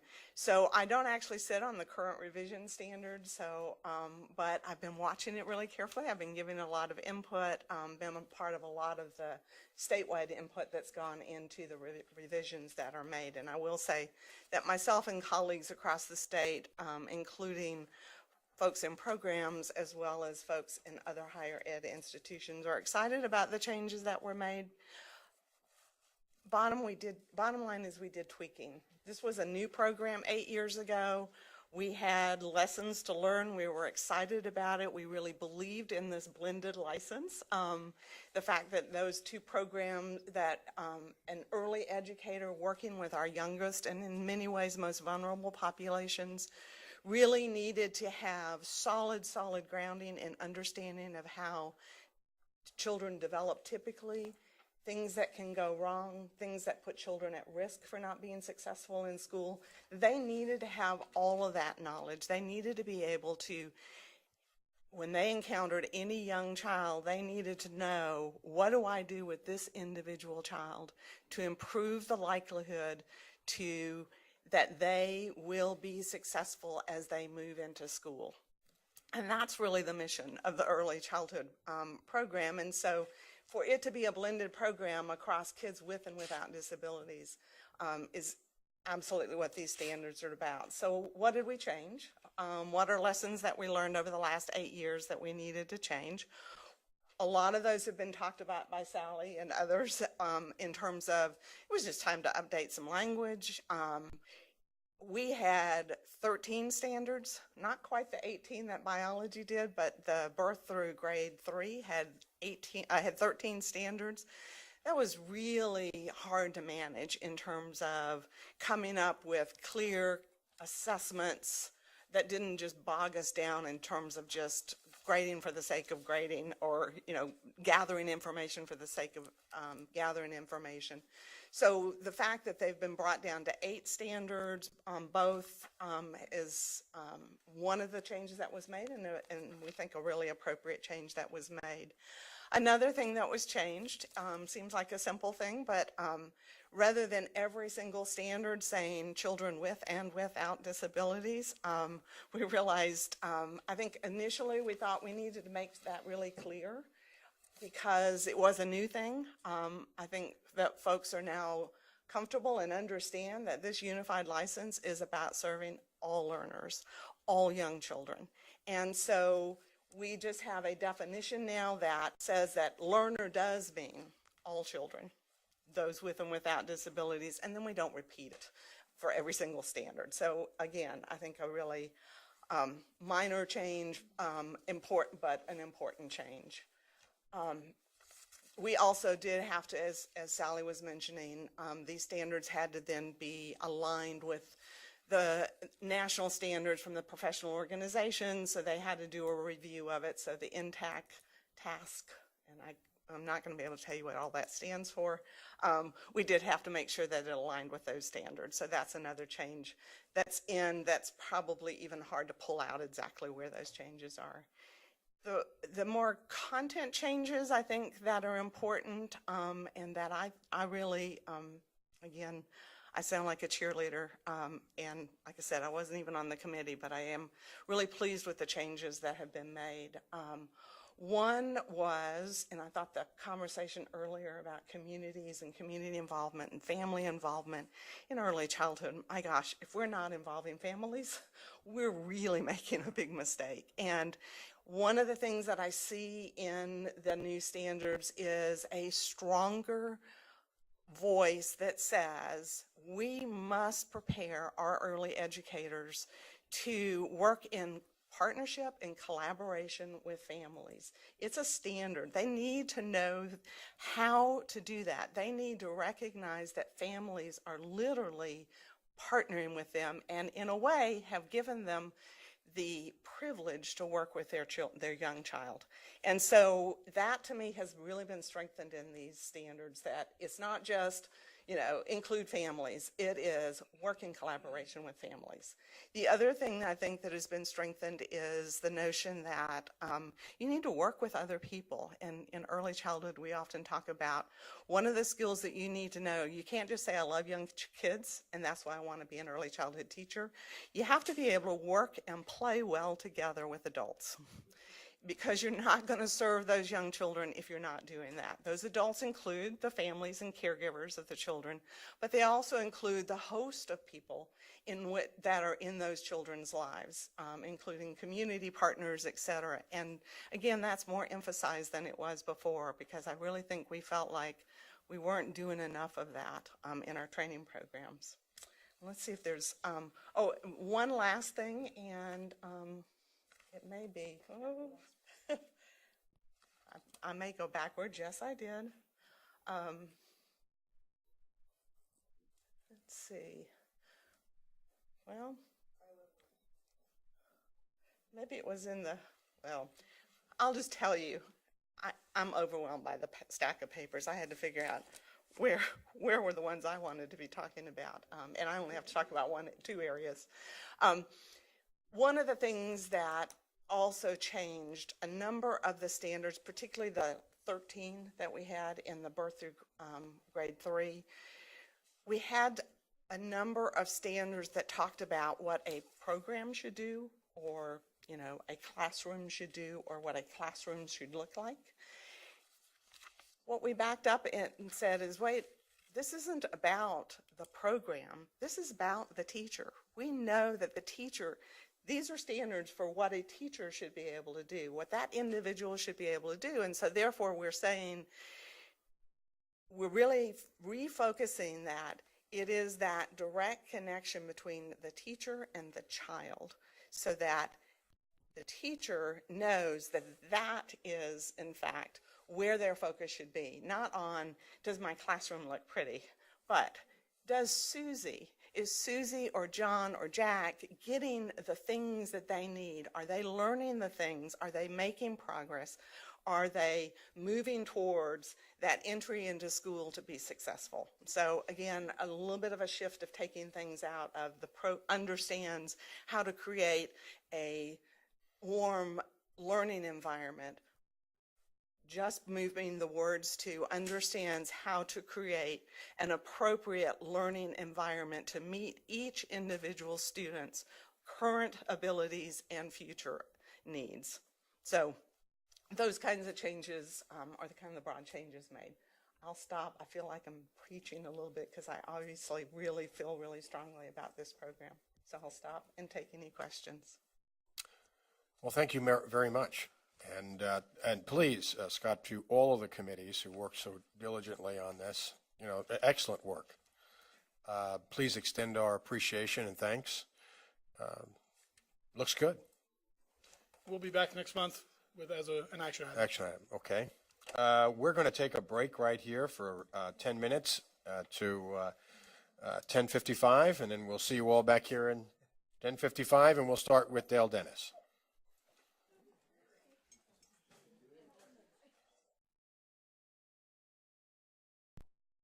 Whoa. We'll be, no, I don't want to.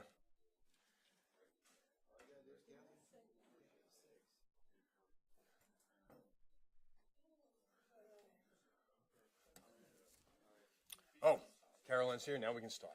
All right.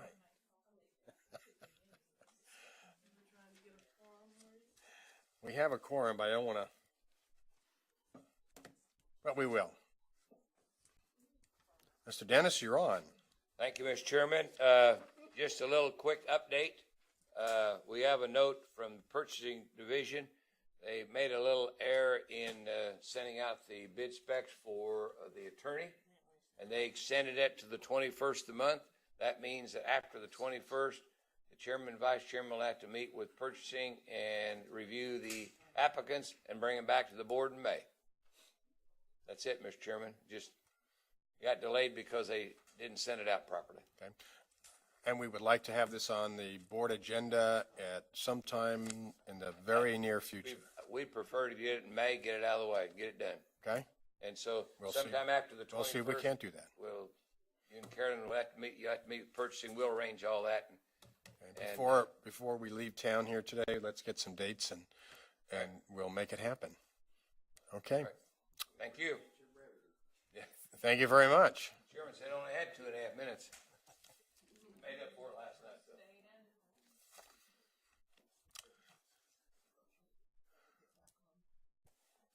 Well, we're kind of back on track, except that the next item is discussion of travel policies. Well, she's traveling.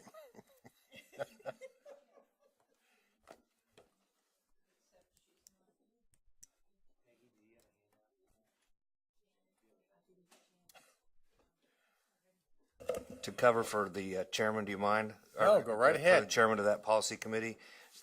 As she comes in, and Peggy's going to hand out, I know that Janet wanted to bring to the board a discussion topic.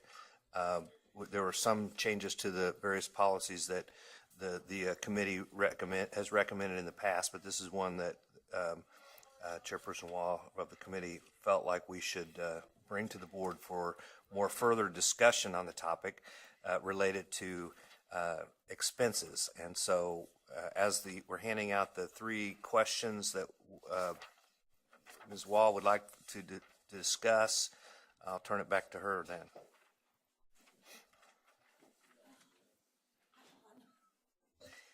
I apologize. I thought Dale was up, and Dale was not up very long.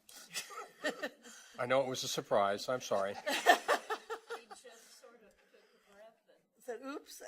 And Dale told me you would only give him 1.5 minutes, so. Okay.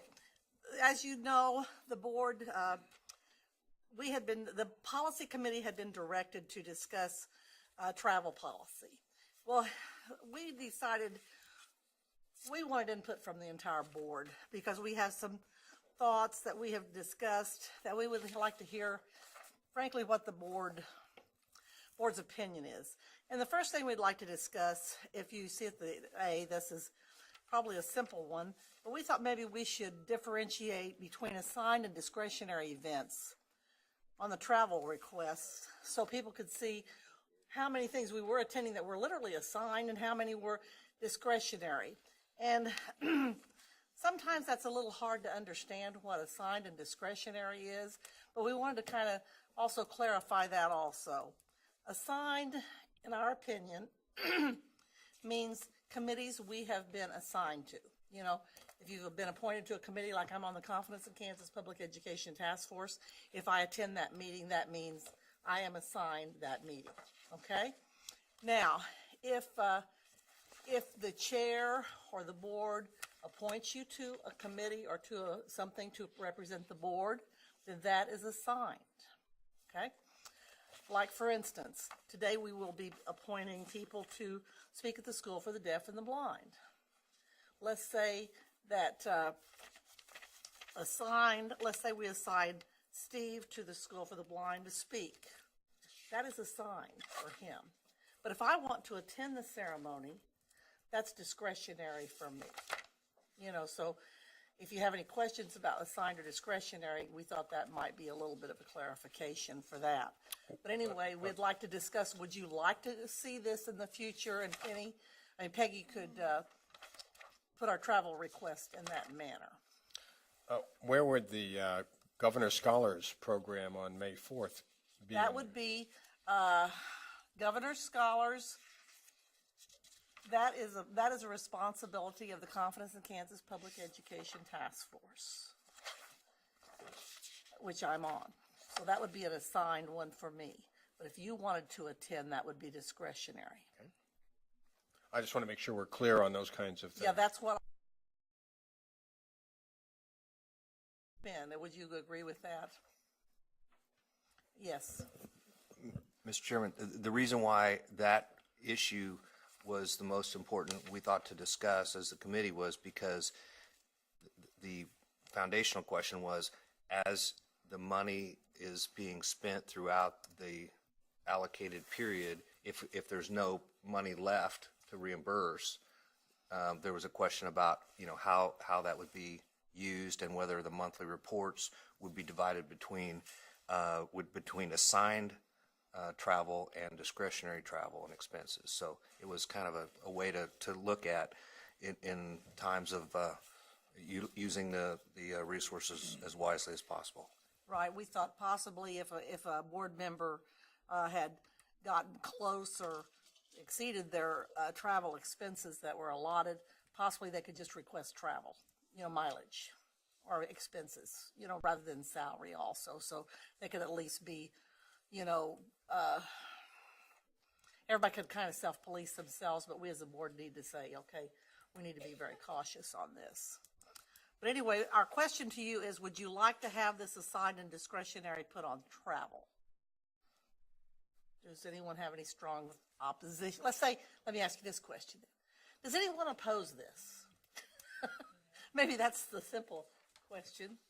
I would just like to know if we could have part of the discussion, are there certain events, whether it be the Governor's Scholar or the MTSS, or are there certain events that have such a gravity that we think that our participation there, even though we technically don't have the obligation, should be covered under, what's the right word, obligatory travel? Okay, I would say, now here's my opinion. If you, like Steve, you, for instance, don't spend hardly anything of your travel. Okay, so therefore, if you want to attend those, I see nothing wrong with that because you certainly are way within your realm of expenses. But I get pretty close. In fact, I exceeded, I think, last year. Maybe I need to think about whether I need to attend, or if I want to attend strongly, I could just maybe ask for travel, for the mileage. Because I think we should be reimbursed for our mileage, certainly, and any expenses we may incur, you know, which I very seldom ask for per diem because I normally travel somewhere and come home that night. It's very seldom I spend the night. And, you know, speaking of you and me. Well, haven't we always, it appears to me, you've always said assigned. So when you're saying do we want to show that, I thought we were, so what are you saying? Well, there's no about discretionary. Oh, just put the Discretionary, yeah, right, discretionary, we would know. So within this district, probably within district would be discretionary rather than assigned. Within your travel within your district? Would you consider district? I would consider within district discretionary. Would you, Jim and Kathy?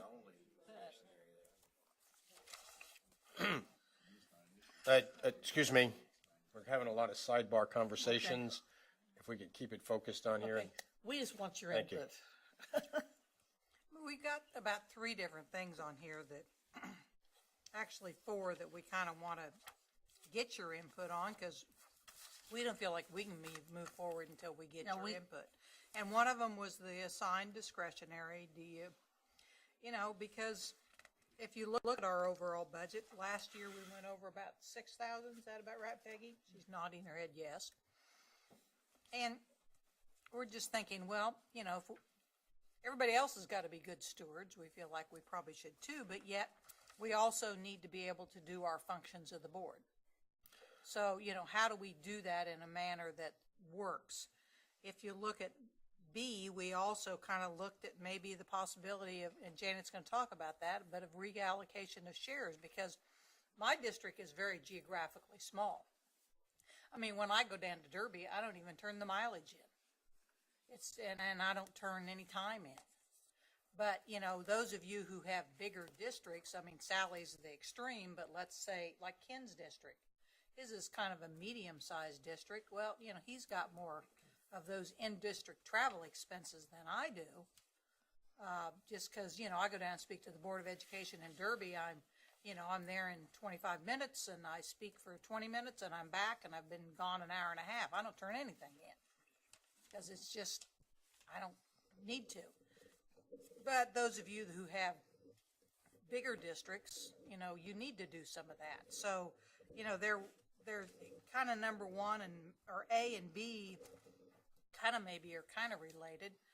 So, okay, I'll start. Another issue I would bring up is additional assignment. We have, like the innovative districts, it's a monthly meeting, and they're held all over the state, and that's an assigned. So regardless of your allocation, you would have that would be exactly it'd be covered. Yes. Okay. Well, we think, back to what she was talking about as far as the reallocation, what we had discussed, and this is changing things really quite considerably from where we have in the past. Not considerably, but it's a change. Is, as Kathy said, everyone has different sized districts. Kathy and Steve have the smallest, I believe. Then probably it's John and me, and then Carolyn. We're the 5 smallest districts in the state. I can be anywhere in my district within an hour. Okay? So we thought possibly, well, if you look here, you'll see the districts. 5, now Sally gets a full share just for being, and as large as she is, which she certainly should, because she can probably spend the night sometimes when she goes to parts of her district. Okay, but 9, 6, 7, and 10, they're relatively large, So what we thought is let's get one more share, pull one more share out of the allotment, which would be deducted from the bottom 5, and split it into quarters and give to those other 4. Sally would get a full, and the other 4 would get another quarter share, because of the travel that they have to do. That's our thought, because, okay, discuss. Sally, Gobble? I was going back to one of your ideas on, I don't know if it's a big problem for Peggy to break it out for us on assigned and discretionary. But if we did that for a year, if we did that for a year, that might give us a baseline to make some of these other decisions on. Of course, this is the assigned and discretionary. Carol and I were talking. We wanted it put on the expenditures right here, this sheet. Okay, so in other words, we would have expenditures, assigned, and discretionary. We'd have one more column. Well, my thinking on that is maybe if we did that for a year, that would give us an idea of what we're really doing. Because to tell the truth, I don't keep it by that. And I would then see how much I'm spending on which one. And it might help us determine some of these other things that you're bringing up. like that quarter idea or whatever. I don't know what I want to do on that till I see. See, what that quarter means is that you take, for instance, the 5 that I mentioned. Yeah, I know lower what one that- would get a quarter less. Well, I know what you mean by that, but I'd rather see first how we fall with assigned and discretionary.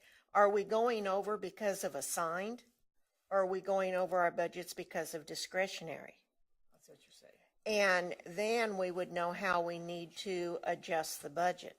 Because, you know, I think we see that Ken goes over. I'm just using him for an example. But what he's really going over on is doing the assigned.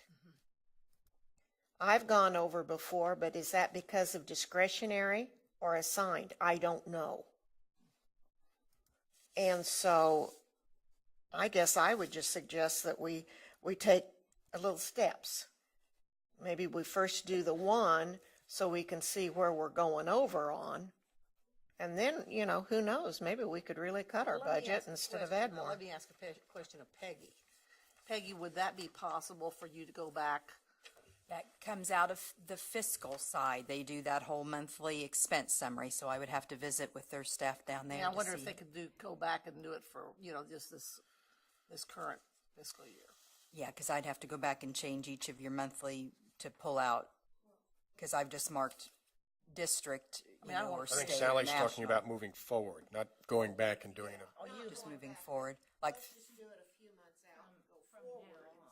from now to the end of the fiscal year. Okay. So you don't have to go back and do something, but move forward on it. That going back stuff. So are you talking like I'm thinking their fiscal cutoff, but that would only be June 30th, so that wouldn't maybe be enough time. Start at July 1.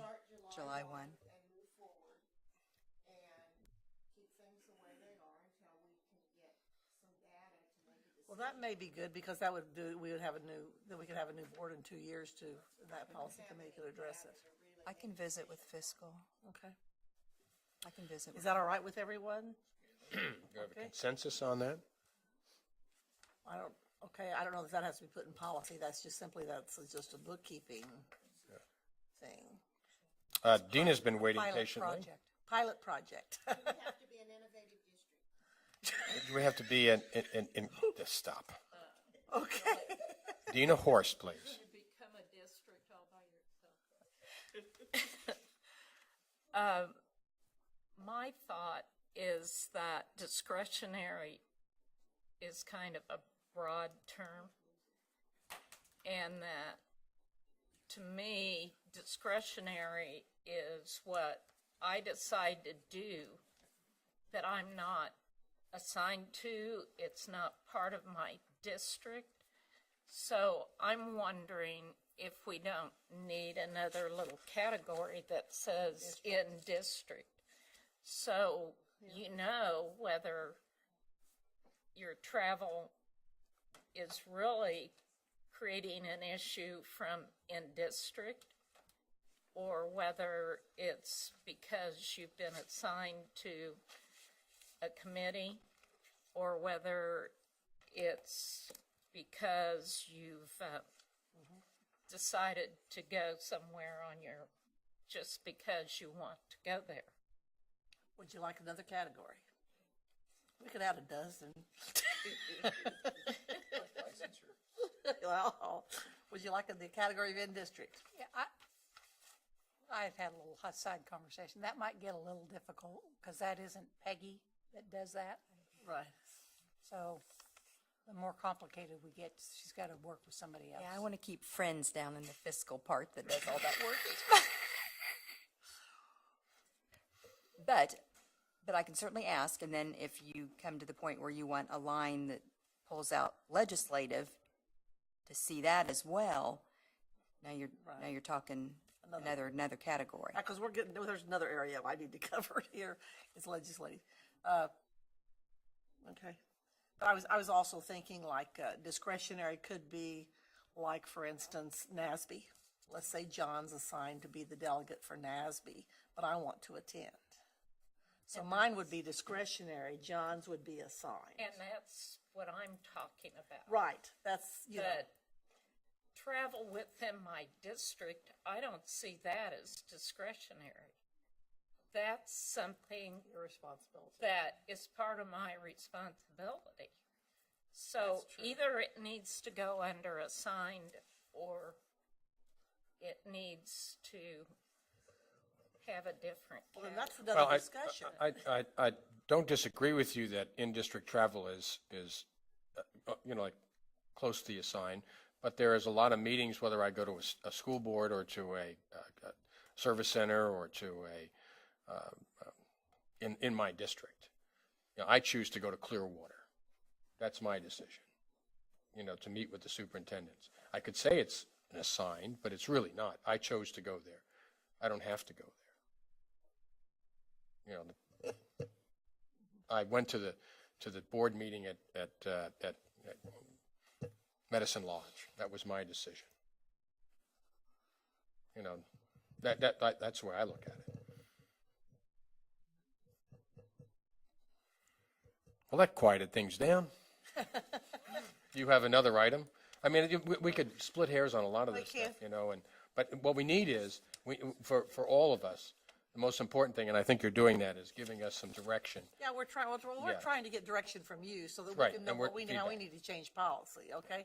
Okay? Because we're stuck on this one issue. We can go on to, we have lots more Let's go on policy to things more. we can address, Okay, C, we thought possibly we might want to consider legislative, putting that as a separate line item, from what we currently have, in other words, if anything Ken and Dina do would come out of the legislative thing, if they come to Topeka for whatever.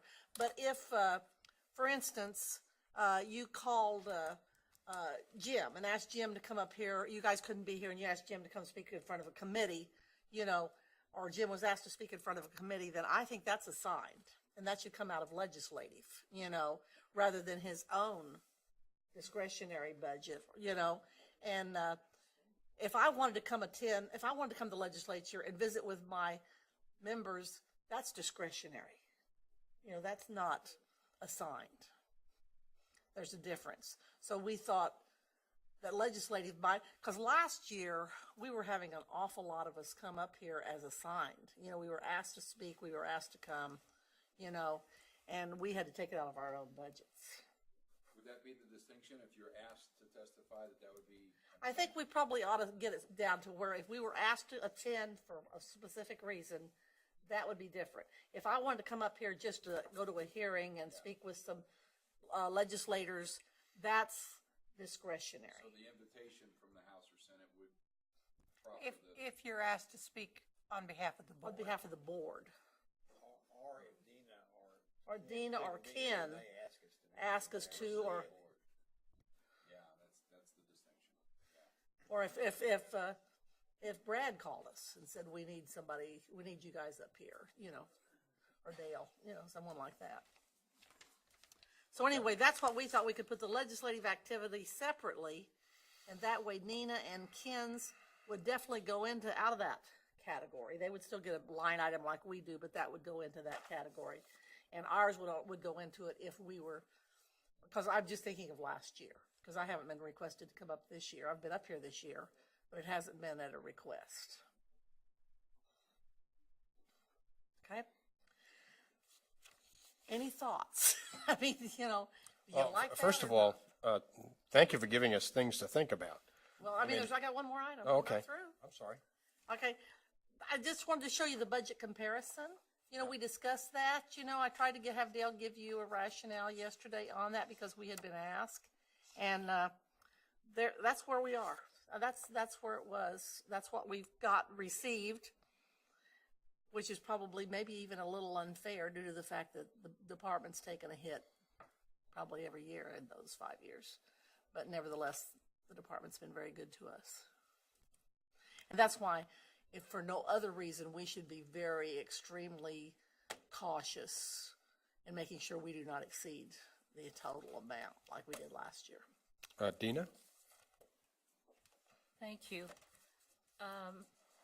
Do we know why that increase has been made? Is it because we've gone over all the time?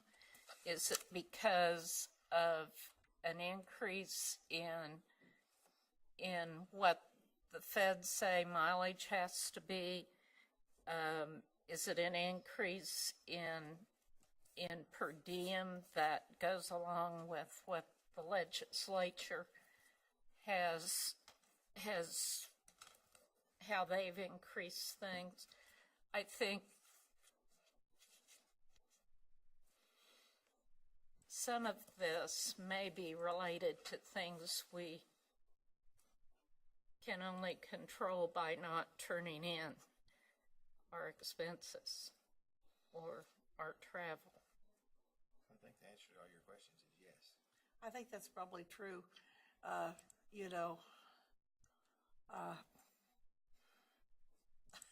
I don't know. I mean, all we're trying to do is make us good stewards. And, I think that was the reason this was brought up anyway, because we had exceeded. And I assume, yes, they probably have increased it because of some of those reasons, but I think they've also increased it because they want to give us every opportunity that we can. On the behalf of the present board, okay, from 2013 to 2015, we've only been over a total of $7,600. Oh, you mean this year? Yeah, no, okay, right. 13, 14, and 15. Well, 13, 14, and 15,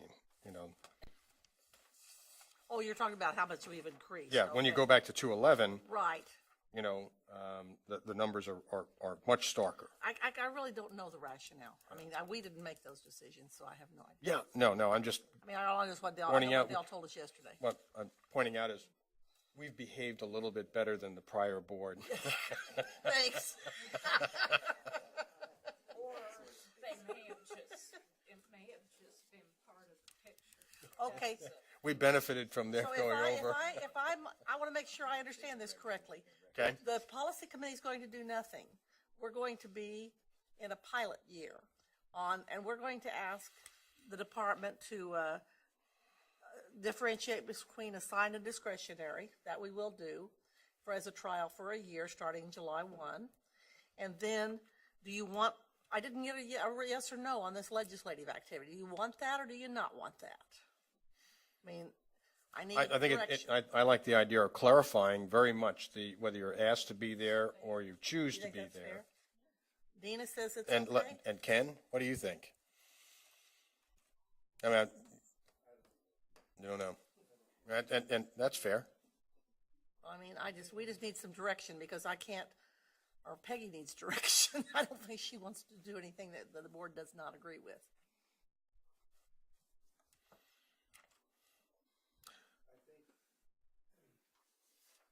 I haven't figured this out, but I think you could use the existing budget and change the size of the shares and make it work, because we have some board members who never even use a quarter, or not even, certainly not half of their allotment.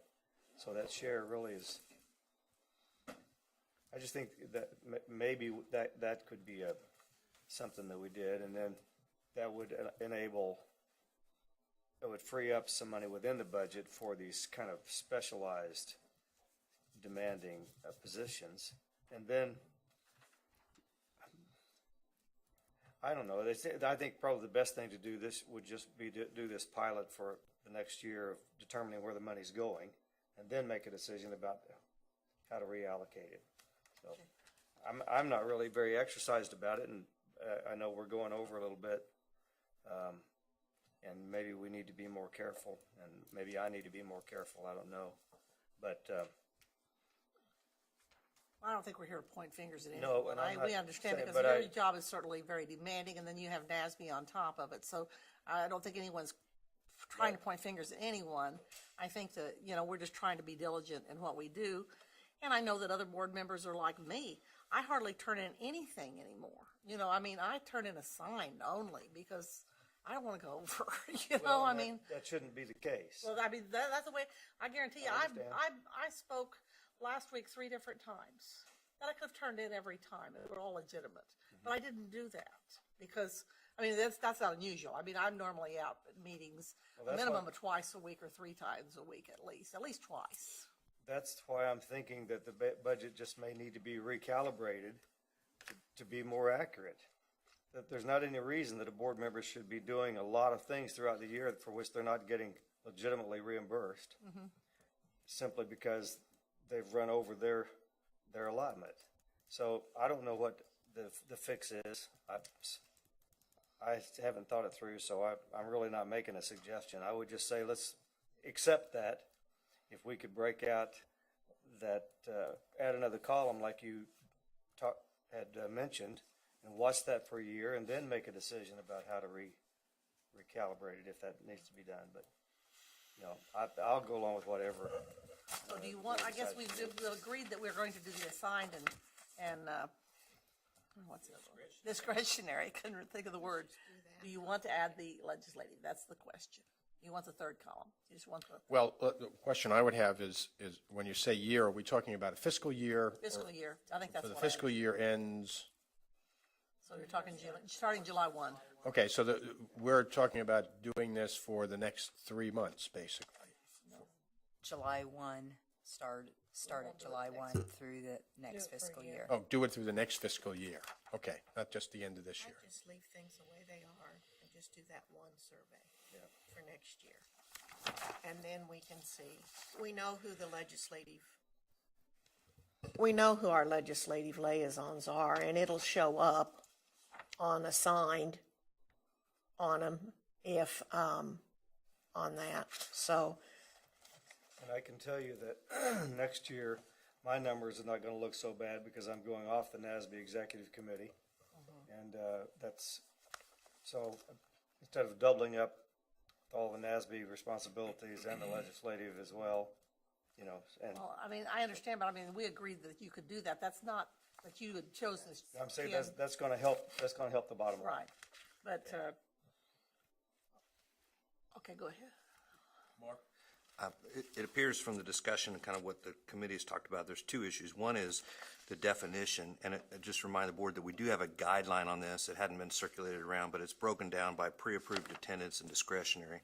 So one thing I would suggest that maybe our committee do is refine or expand the scope of pre-approved attendance to include the special assignments like NASB and legislative that aren't really in the definition that there. in So the we could tweak the definition of pre-approved based on the last 2 or 3 years of expanded scope of what's pre-approved, and maybe even address this issue of in-district travel within that, so that the guidelines match kind of what you're doing, and then you have the more number related reporting on a monthly basis, so we could tweak that. So we have the policy, the language of the policy, and then we have the monthly itemized that would allow board members to track where they are towards their annual allocation for a year, and see where it goes on that specific issue. I mean, the policy committee is also revising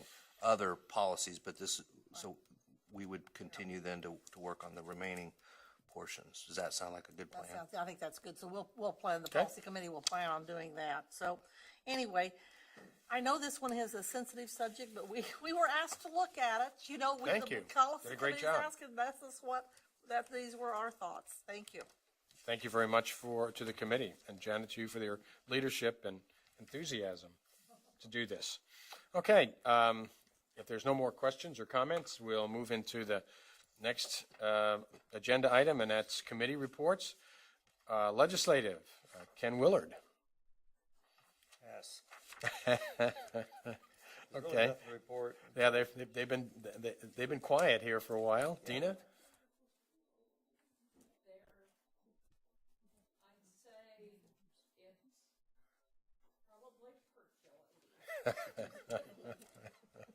Okay.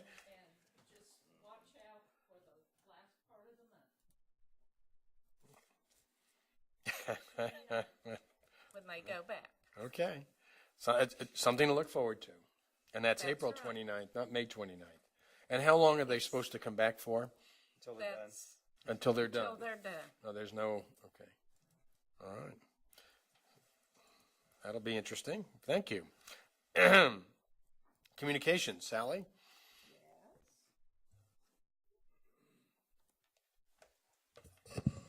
There has been a fact sheet that has been put together by Peggy that are just quick fact sheets for you, like how many schools we have in the state of Kansas, how many teachers, and some of those things. It's in their packet, isn't it? Is it in the packet? Okay. Sorry, I didn't peer through my packet. It's in your packet. It's also will be on the website for you. No? Yeah. I tend to use that, believe it or not, Peggy. Otherwise, communication hasn't been too busy. We did get a request on April Fool's Day from the legislature on why we're sending out the yellow postcards and what was the purpose of the yellow postcards. And the purpose of the yellow postcards is purely public information. And they wanted to know the cost. And I have a feeling it probably really came out of the committee that's concerned about public dollars being spent on lobbying. And we spent a whole $132 or $137 or something. So on public information. You're talking about the regular postcards that are not really yellow. Yes. I don't know why I said yellow postcards. I didn't even know I said yellow. It's just the postcard, our postcard campaign or whatever, our PI little thing. I don't think they quite realized either that went out all over social media and that it was just a public information. That's the only purpose of it. But that is something that the communication committee was asked for. That's it. Janet? What? Thank you, Mr. Chair. I wanted to bring this up today, and I guess I want to bring it up to the Communication Committee because this is a concern of mine, and I feel it's something that maybe the Communication Committee, maybe Denise needs to address in some way. I'm hoping we can address it in a way that doesn't cost us any money. In my opinion, and from people I visited with, and well, let me back up. When I went to the forums, I was so impressed with Randy's relationship between the Vietnam War and how we treated our military, and today how the same thing's being done to our educators. And I've used this in some speeches I've given recently, and I've had people come up to me and say, thank you so much. You know, shame on us, because that's what I said, shame on us, that we allow this to happen. Well, in my opinion, after doing this, and so many people that I've visited with have told me I'm spot on, and morale is probably at an all-time low among educators. And I think one reason certainly is financial. Let's face it, we're 42nd in the nation in teacher salaries. However, we have nothing to do with that. We can't help that. But some of the other insults teachers get and some of the other things that the burdens they get, we all know how much teachers give. We know that they go way above and beyond. Not only teachers, I'm talking educators, because I'm talking the custodians, the secretaries, the administrators. I mean, our administrators, you know how our administrators have been pounded.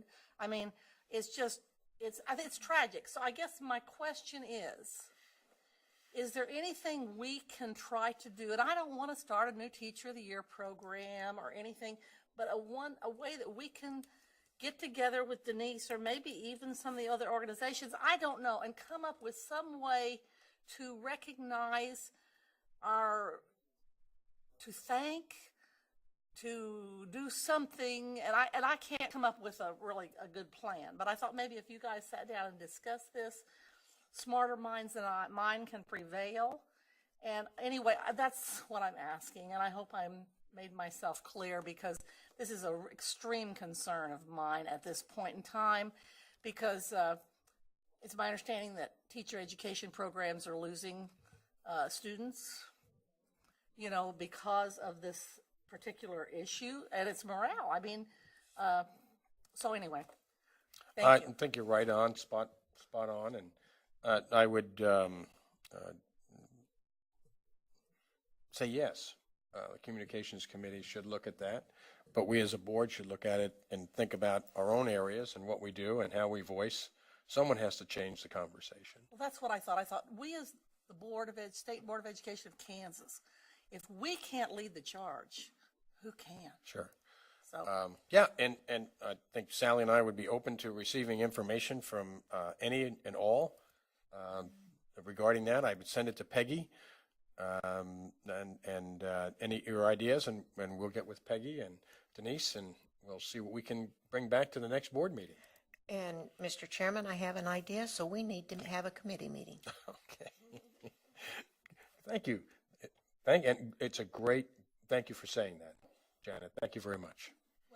well, like I say, since those forums, I've used this relationship, and I thought, wow, that is so spot on. And people have come up to me and said how meaningful and how powerful it was. So it's really bothered me. So thank you. Okay, thank you very much. And I hope other board members will send their comments, ideas, or suggestions to Peggy. And Sally and I will look at it and see with Denise what we can, what the next step is. Carolyn? Thank you, sir. In May, isn't there a Teachers Week? I think we can maybe make sure that we do something. I'm sorry? Okay. That would be the first thing. We can do something later, but we surely can, with a wonderful communication committee and Denise, they can figure out something. Okay, very good. Thank you very much. That's exciting. Thank you. Just as a continuation of the communications, I want to go back to a piece of information and distribution we received yesterday from Brad, and tell you that a lot of work went into this initiative, a timeline that we have here, and I hope that you see the value in it, because one of the questions I had to Brad and the team was, I get asked a lot of times, where are we on accreditation, or where are we on, college and career ready standards, or, the Kansas Learning Network and things, and especially accreditation. And this is really a great step towards helping, all of us communicate better where we're headed and the timeline sequences that are available. So to Brad and your team, you did a great job. It was an idea that, we had, and you took it, you ran with it, and to all of the folks in your department, your team members, thank you. This is really good.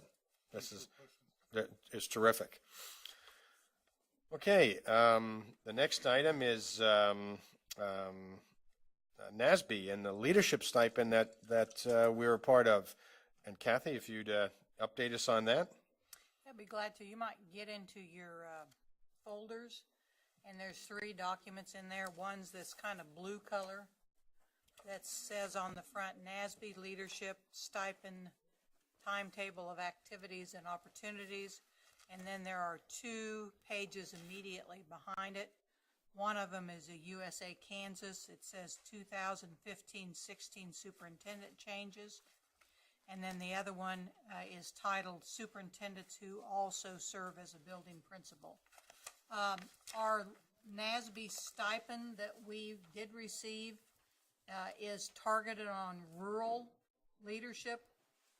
And we are working in partnership with Kelly and USA, and they're very, very pleased to have us partnering with them. So what we did, Peggy and I had a conference call conversation with Dan Young, who is now the new executive director at Kelly, and he will be here, by the way, in May, as you can see on your timeline, to introduce himself. And then there will also be a new executive director of USA who we have not met with yet, but he has been announced. G.A. Bowie is the new USA director.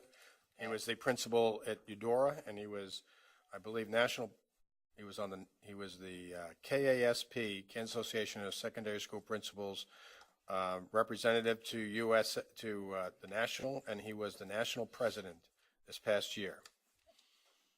So there are a number of events upcoming, and one of the things that this stipend does is allow us as board members to connect with these superintendents and principals. So there are some events coming up that we will be able to attend, and we'll work on that piece. The one I really want to bring your attention to, because we'd really like as many board members as possible, especially those of you who have more rural areas than I do, but is Kelly's going to host a session. This is when they will actually do their regular session then, but it's a session for training mentors and mentees. So they're actually bringing in, they do this regularly. It's an outside consultant that will come in to work with their new folks this year. And Jim, I know Jim Porter, you've been a part of this, so you maybe could even describe a little bit about what it is. But they have invited us as board members to come to this function on September 10th in Manhattan. You can see the time frame there. And this stipend will help fund our expenses on some of this. We're also helping host some of these funds. Will also help Kelly and USA with some of their costs that they have with some of these programs. So a couple things I'll also bring to your attention. USA, they have their annual convention in early June, but they also are going to have a new superintendent session later in June. So that might, 23rd? Okay, we now know the date, the 23rd, so you might want to write that on there. So June 23rd will be the new superintendent session. So again, those of you who particularly have a lot of new superintendents might want to plan to attend that. And then KSDE is doing these ICE Impact Institutes, which, as you can see, stands for Integration, Collaboration, and Effectiveness. And those are options. And then the other one I think that might be a good one is the KASSP and KAESP beginning principal workshops. So there's some good ones that folks can attend. We would ask that if you're going to go to some of these, you coordinate it through Peggy, because those expenses will come out of the stipend money. There is board travel money that we've budgeted out of the stipend to help assist with that. And then I do want to point out on the next couple pages, you can already begin to see USA has already started their list, although I know Fredonia has not been updated yet because your replacement's not on there, and that person has been hired. Yes. So, but this is the current list. It was as of April 7th, but so it's not totally accurate, and we all know there's going to be more. The other one I think that's particularly interested is those folks in our small rural districts who do more than just be the superintendent. They might be the building principal, or, I mean, I've even heard somebody say that one of the superintendents also teaches the shop class and some of those things. So this stipend of support for rural districts really is designed to help support these rural superintendents and the ones who serve in more than one role. So the folks at Kelly were very excited to hear that the state board is going to help support this and come on with this. So they're really looking forward to our work, and we'll talk with USA also. I know Brad's got a comment. I'm just looking at the tentative agenda for the new superintendent one. It's a 2-day, and it's actually looks like it's going to be Wednesday the 24th. So it would be the second day. Just looking at their... That would be good for us to attend? Yeah. Okay. And where is it? And up here? It's in Topeka. It'll be, that session it looks like will be at KASB. Okay. This is just the tentative agenda, but just so you can... So any questions about the stipend and kind of upcoming events? I mean, like I say, I really bring your attention, of course, Dan Young will be here in May, but then I bring your attention to that September 10th when Kelly really would like as many of us as want to be there to come to that September one. That'd be great.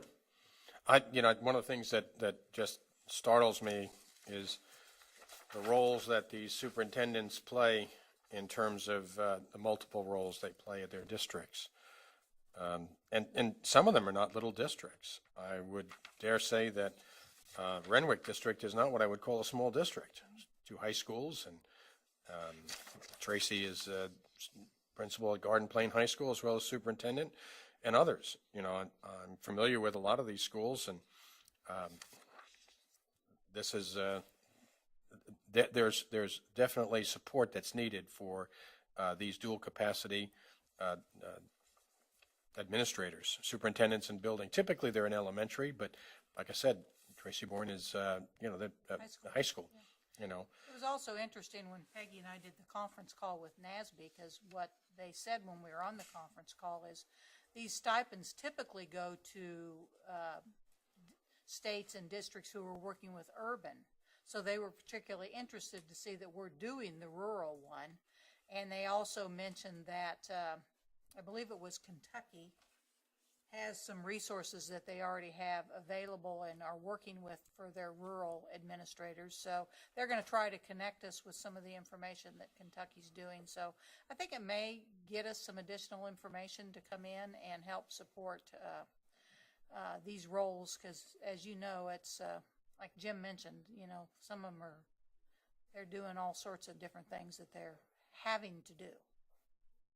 Janet, did you look like? I just want to make a comment. I had asked for this information from Peggy when I gave a talk one night about superintendents serving in various roles, because I think this is so our superintendents, like I said, have been under attack also, but also we have superintendents who serve 2 districts. Not many, but we have a few that are 2. serving, I think, is it 2? So I think that's important that people be aware of that also. 4 districts. Yeah, if you look on the back of that one sheet, it does, Montezuma and Copeland and Phillipsburg and Logan right now. Now, we don't know what the future may hold, but because there might be others. Right. So, any other questions? And if you're interested in some of these events, please coordinate that with Peggy as far as travel. And I think I've pointed out to you some of the possible ones that you might really want to look at attending. And we really are focusing on the September 10th Kelly program up at Manhattan. Yes. Okay. Yep. We have to manage the budget. Even this with the stipend. Yes. Yes, we do. Yes. Okay. Very good. Thank you. Board Attorney's report. Mark? Mr. Chairman, I've submitted my monthly summary of activities. In addition, I just elaborate a little bit on the negotiations going on between the negotiation team for the Kansas School for the Deaf, myself, and Dina Horst on your behalf. We participated in the half-day interest-based bargaining training and presentation, which was facilitated by Patrick Dunn, who's with the Federal Mediation and Conciliation Service. And then last week we had a full day interest-based bargaining negotiations. We went through, we applied the IBB process to the issues that were brought up by both sides. We made substantial progress on reaching tentative agreement on most of the items that were discussed. And we have some homework to report back to the groups, but we believe that most of that is investigative in nature, and so we don't anticipate needing the services of Mr. Dunn again to finalize that. And I think in a couple of weeks we're going to get back together. I don't have the exact date, but I know we're getting back together to try to see if we can reach agreement on those final items. One of the reasons why, as I've reported in the past, one of the reasons why the School for the Deaf is a fairly non-controversial and not a typical negotiation session with the teachers union is because, according to the statute, the School for the Deaf follows the Olathe salary schedule, and then that's written into the prior year's salary schedule, and that's written into the negotiated language. I will point out that the language that the teachers bargaining team brought to the table highlighted and focused on what's the language in the statute says that the school for the deaf will be paid no less than the Olathe teacher schedule. So they've brought that to the attention of the group, which is, it's not a new, but they've clearly indicated that in future negotiation sessions they intend to use that language to request additional compensation, because the statute is a floor, not a ceiling. And there was substantial discussion that timing isn't exactly optimal for asking for more money, because and that we did have a lot of discussion with the administration of the School for the Deaf, explaining the budgetary process that they go through, the uniqueness of their situation, and but there was a healthy dialogue about that, but I can fully anticipate, based on the issues and the discussion, that they will be attempting to argue in out years after after the 15-16 school year, where that budget has already been established, or those budgetary requests have been put in, that they will be trying to argue that language as once again a floor, not a ceiling. So perhaps future negotiation sessions won't go so smoothly as this last couple have. Stand for any questions. Questions for Mark? Thank you very much. Now we'll move into individual board member reports, and if you have a request for a future agenda item, that would be good as well. And who will we start with? Kathy Bush. The KLFA meeting was yesterday, so I didn't get to attend that. And the coordinating council meeting was going to be Monday, but with the change in Andy Tompkins' retirement and the new person, that's going to be put off till sometime in June, if I remember right. Is that correct? So that's probably about all I have to report. My assignments are not much information right now. Okay. Thank you. Ken Willard? I would just reiterate my request for an agenda item for the Cosmosphere for next year on their new space science education initiatives. Okay. Brad, do we have them down for the next meeting? Tentatively. They weren't able to make it this month, so we... Right, they asked for May instead, yeah. Okay, thank you. Anything else? No. Thank you. John? The retreat was brought up today a little bit, and just in conversation. Have we worked on a date for that? We're going to report on that in a little bit. Okay. Thank you very much. Okay. I know our calendars are starting to fill up for summer. Oh, yeah. So. Thank you. Okay. Sally? I attended the Career and Technical Ed Advisory Board meeting. We met in Hillsborough, and I got to see a 3D printer, which was pretty exciting. Cool. I know there's several around the state, but it was neat to be there and see that. Career, and they did an exercise very similar to the exercise that we did in the forums with business and industry people around the table. I think what's interesting to note on that board is that teacher shortage is not the only industry that is in need of workers, that all industries in the state of Kansas are having the baby boomers retire. And so it was really brought to my attention that we're not the only ones in the barrel on shortage of workers probably in the next few years.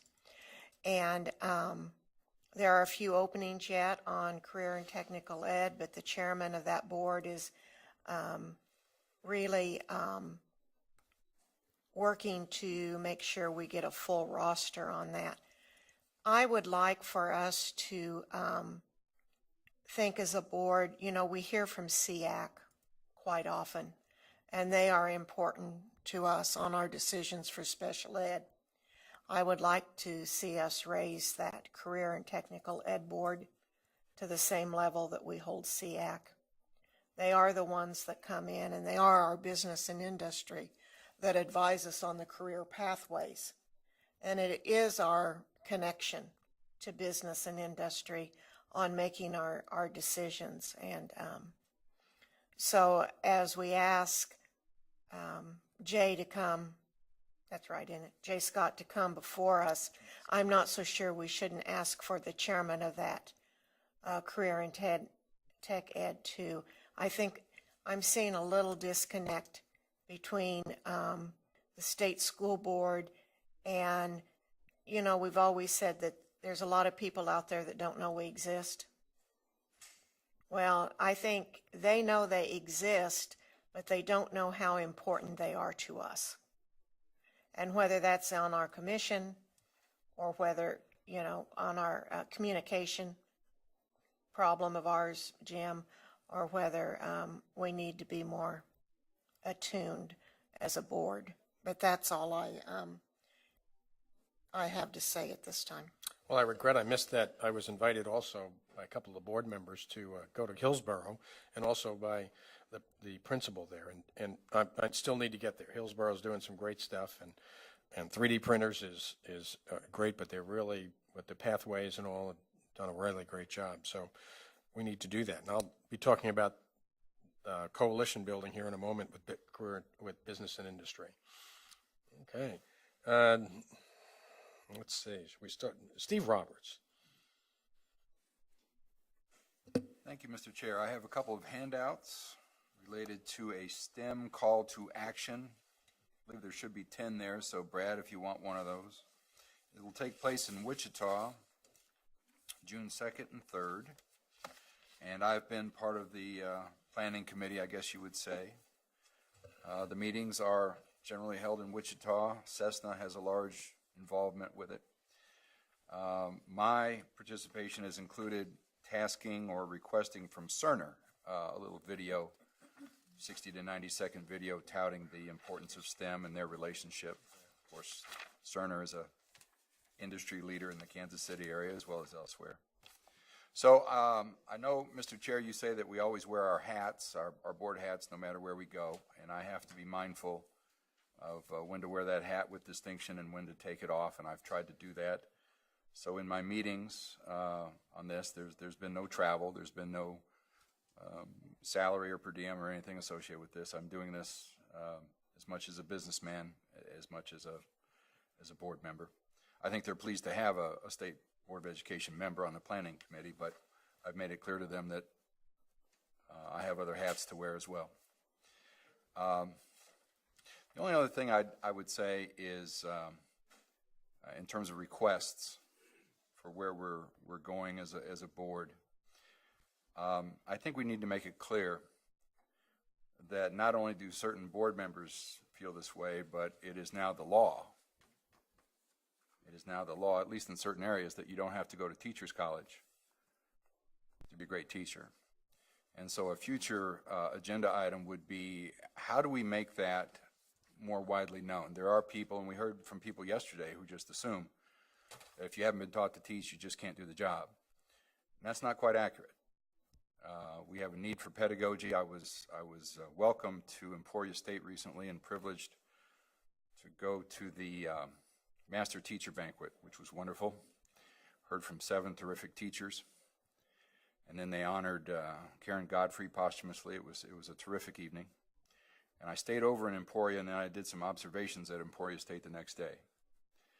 And I had lunch with several people and got their perspective on things. And I really enjoyed sitting down with Dean Weaver at Emporia State. But I think Dean Weaver would accede to the point, and I think also Rick Ginsburg would accede to the point, or would acknowledge that on occasion there are people who come into our classrooms who are very good at it, just by their experience, by their natural ability, by their talent, whatever it is. And I think just simply that acknowledgement can bolster the teaching profession. I truly believe that. But I also believe that we have deans of education, and I would cite Deb Mercer as an example, who would say that there's no way that anybody could do the job effectively without that training. And I would take issue with that. So since it's part of the law now that at least in some areas you don't have to go to teachers college to be a teacher, I would like to have a future agenda item to see how we can expedite that and get it more widely known that this is indeed the law of the state. Thank you. Thank you. Dina Horst? Thank you. I was just listening to what kind of engrossed in what Steve was saying. But I would add that that law also indicates that training should take place for that person. So while they may not be in a college setting, they do need some knowledge of language, etc., and how to write lesson plans, some ideas about how to organize your classroom. It's not all about being on stage, being the sage on stage. You need to learn to be the guide on the side.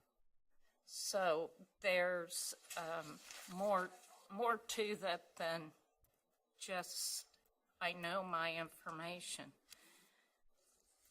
But having said all that, I was just going to tell you that I had attended the NASB regional meeting in Kearney, and actually there were 4 of us,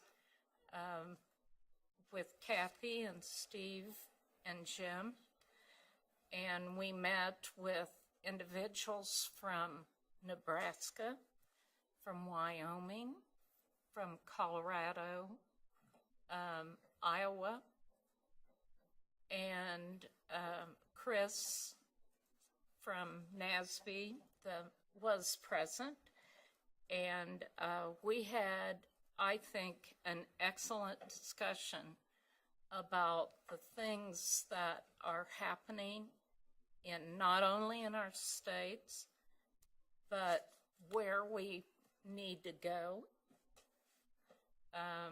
The things we need from perhaps NASB as from a service point of view. We also talked about study groups versus maybe regional meetings like we held, and whether that was more valuable. But I think our discussions were extremely valuable, and hopefully all of those ideas will be placed in action at some point.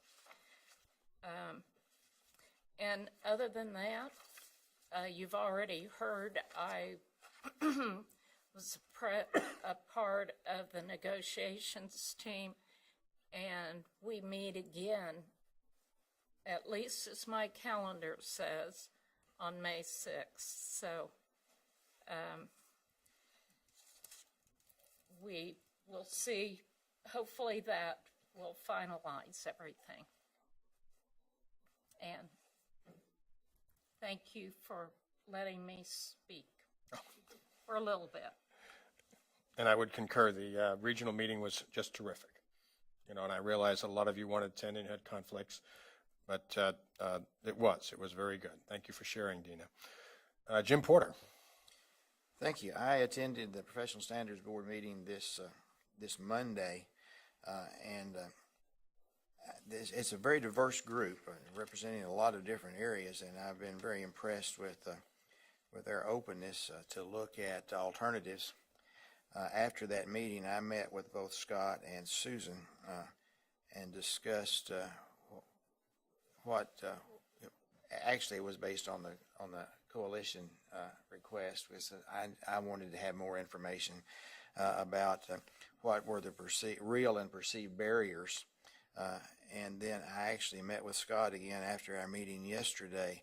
And so this is going to generate a request for a future business item. I believe that I did not have a clear understanding of what is available for alternative licensure, and I would really request that we have Scott or Susan or both as a future, before we make a decision on a coalition, to tell us exactly what the procedure is, and because based on what the conversation I had yesterday, a lot of the requests for waivers are actually already addressed, and I would like for us to have that information before we make any final decisions.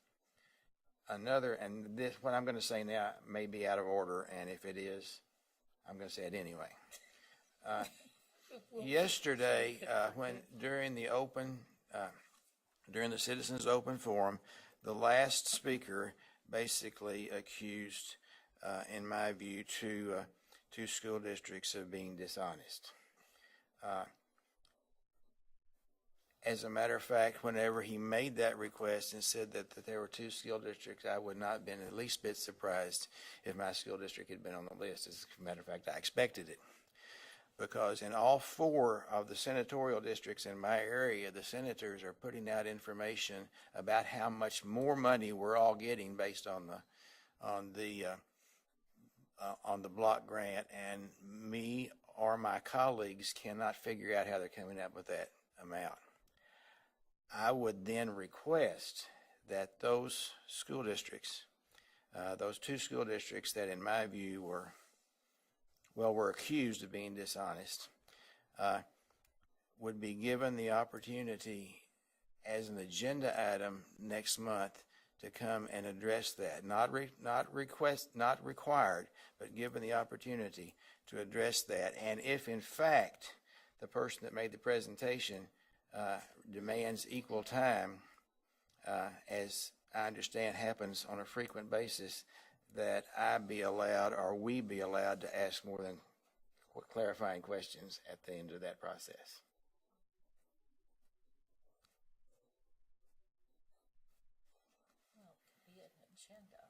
Yeah, I'm asking for an agenda item. And then you can.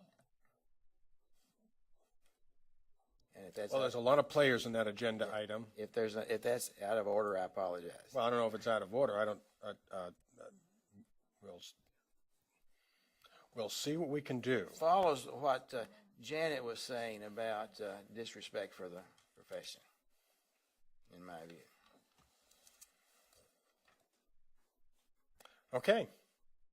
Janet. Okay, I just have 2 things I want to report. First of all, I did attend the Kansas Association for Conservation and Environmental Education Awards program.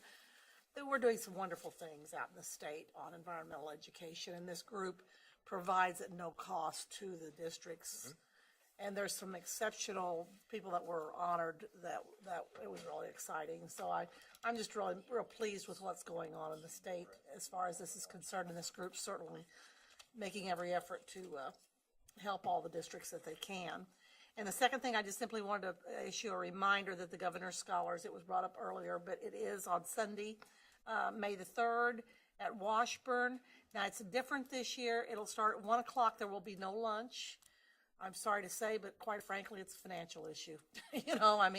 But hopefully we will still have a good attendance, because it's quite an honor. This is the top 1% of kids. And to me, this is really special, to see these kids come from all over the state and get to shake hands with the governor. It's kind of a big deal, so. It is. Thank you. Steve. Just very quickly, I apologize. I meant to mention this. On the STEM business I sent out, we do expect the governor to be there. His office says he cannot commit until about 30 days out, but we fully expect Governor Brownback to be at the STEM Call to Action Conference. Thank you. Janet,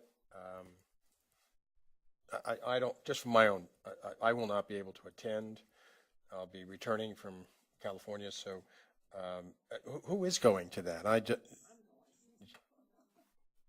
Okay, the three, and possibly Dina. And they let us, if you've Yeah, they let us be at the You've end never of the been, line. they let you, well, they let us stand up there and shake hands with those kids, which Oh, that's is- great. It's just wonderful. Absolutely terrific. I was there the first year as a board member, but last year I had a conflict, and I have another one this year. And I Those are some of the apologize. rewards we receive as being a board member, I think. Well, graduation was a thrill for me as a principal, and this is much like graduation, and those kids are just so excited.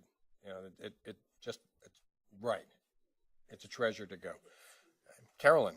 Thank you, sir. First of all, I attended the Acacia meeting last month sometime, I don't remember the date. It was the day after our board meeting. And Reggie Romine is retiring this year. And we elected, I'm getting choked up about him leaving. Reggie will be impressed. It's awful, Carol, I'm so sorry. But Well, the board He'll of be directors, surprised, but we offered the position to Craig Mantifield. Does anybody know him? He's, excuse me, he's a wonderful, well-respected band music director out in, is it Hayes or is it out west, way out there? But anyway, he's going to be the new gentleman that takes on all the fine arts under Acacia.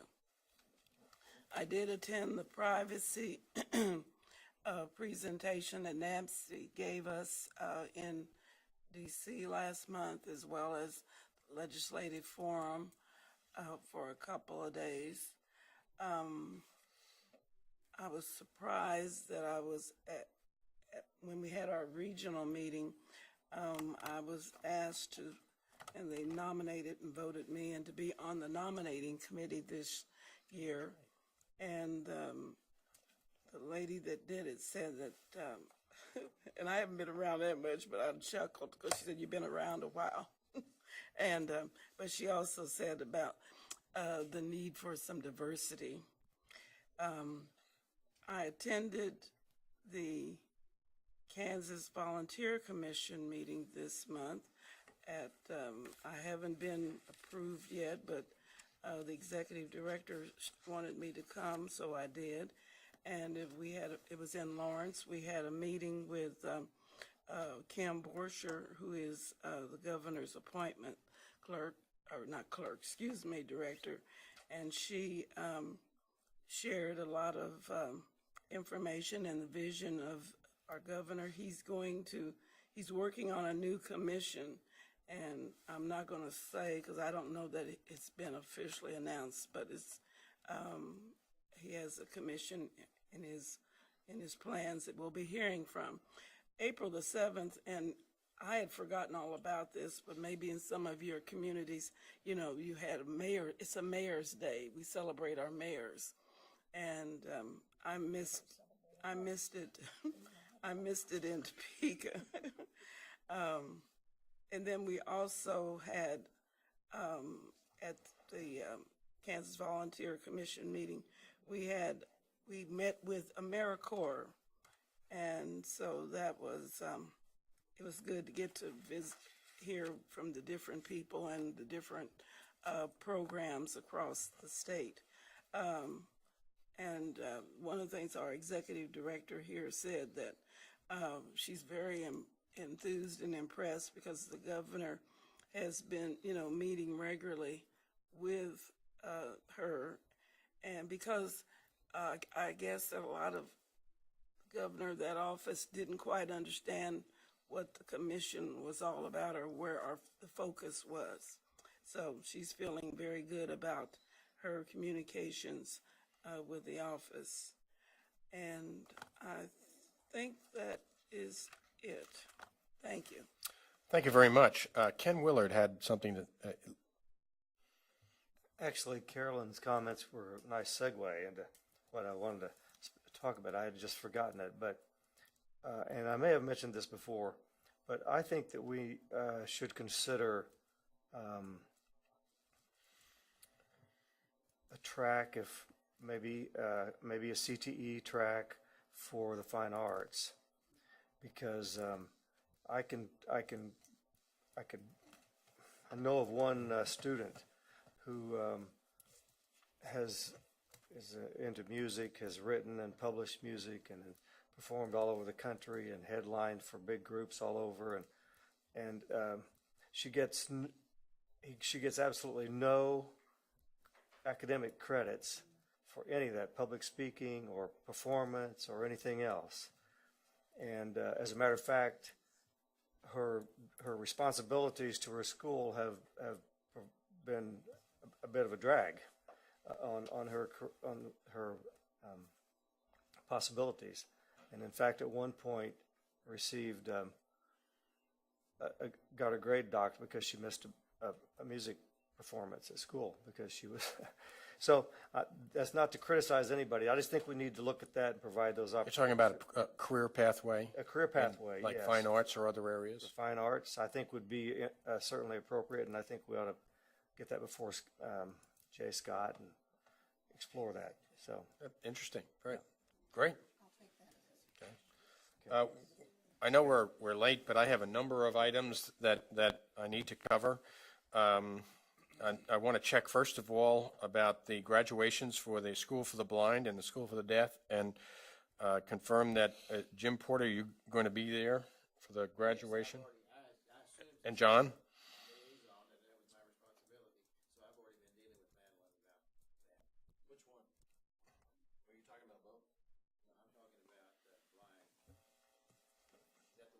Yes.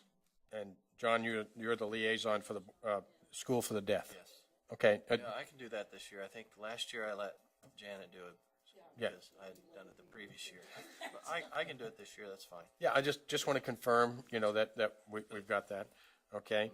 One of the, we need to take a little bit of action here, and I'm on the Kansas State High School Activities Association Board of Directors. That's a 2-year term that ends here, and a new one begins in July. I presently hold that position, but I'm going to ask for nominations for that position. It involves at least 2 to 3, possibly 4 meetings a year. And, Jim Porter. Jim Porter. I nominate Kathy Bush. Okay. A nomination of Kathy Bush. Carolyn Campbell, seconds. Okay.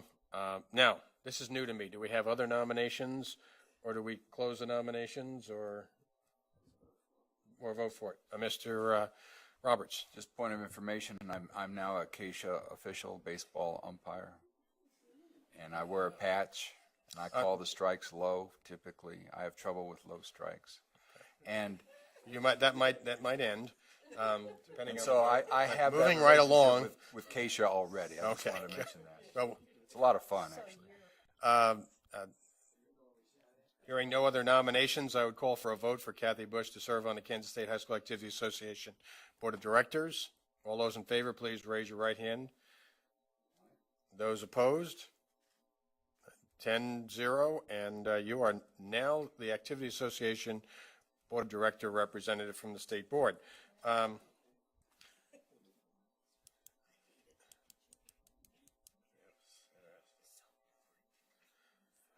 We had, Ken and I were both at Washington for the Board of Directors for NASB, and we were joined by Carolyn for the legislative session. I have to say that the Board of Directors meeting went very well, and I would like to also thank and announce that John Bacon has agreed to serve on the Finance Committee. We were anxious to get new representation in on the Finance Committee, because basically we had about a quorum as all were members. So John, you've helped out, and there were several other states that folks have come on. So the Finance Committee, which is very important, is now there. And thank you, John, for doing that.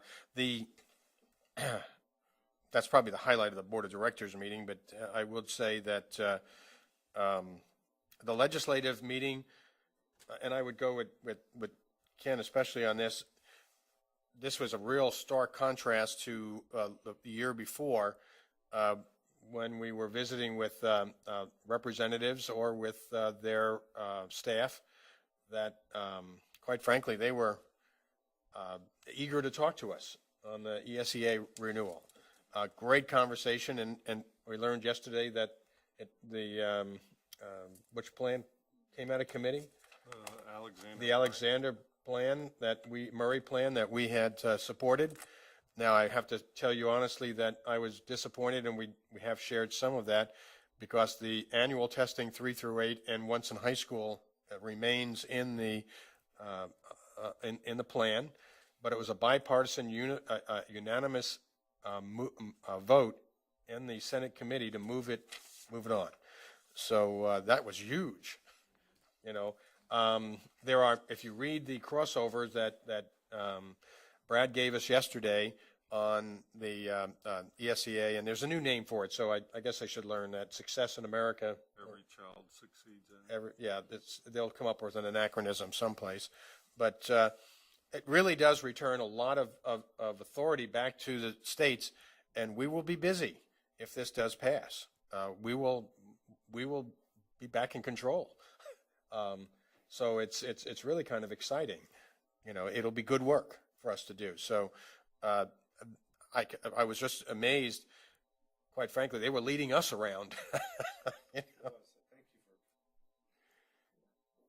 Yeah, they were taking us to meetings, and Brad, another one, Brad downplayed it, but we also met with the chief state school officers, and NASB and the chief state school officers are once again working collaboratively at a very high level.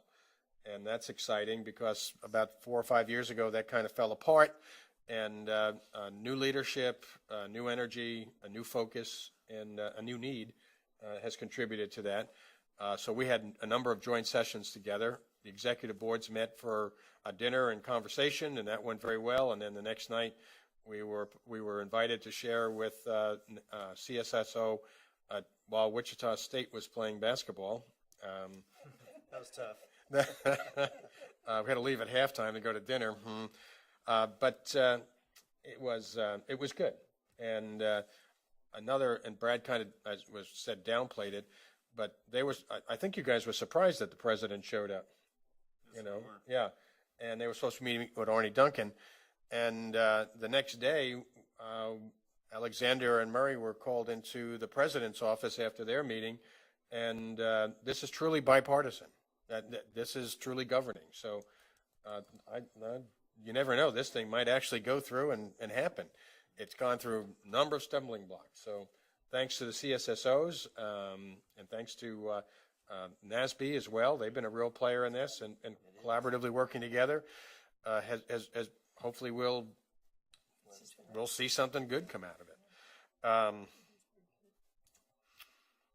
And Carolyn, thank you for mentioning you are on the nominations committee for this year, and thank you for doing that. I have a reminder, which Jim Porter, to make sure we get in our statement of substantial interest to the Ethics Commission. But more important, about April 30th, and it took me about less than a minute to do it online. If you fill it out on paper, you're taking a long time. John asked about the board retreat, and the recommendation from staff here, and my recommendation is that the board retreat, we worked with Randy on this, would be the afternoon of August 12th, which would be following our regularly scheduled board meeting, and then Thursday, August 13th. We don't have the exact times of all, but that's the date. Does anyone have a problem with that date, those dates? That the board meets the 11th and 12th? Correct. Right, so regular meeting. And then the 12th, we would meet in the afternoon, adjourn, and then reassess, reconvene, at a location, probably the Kansas State High School Activity Association facility. It's the old budget issue, but it's also a great facility.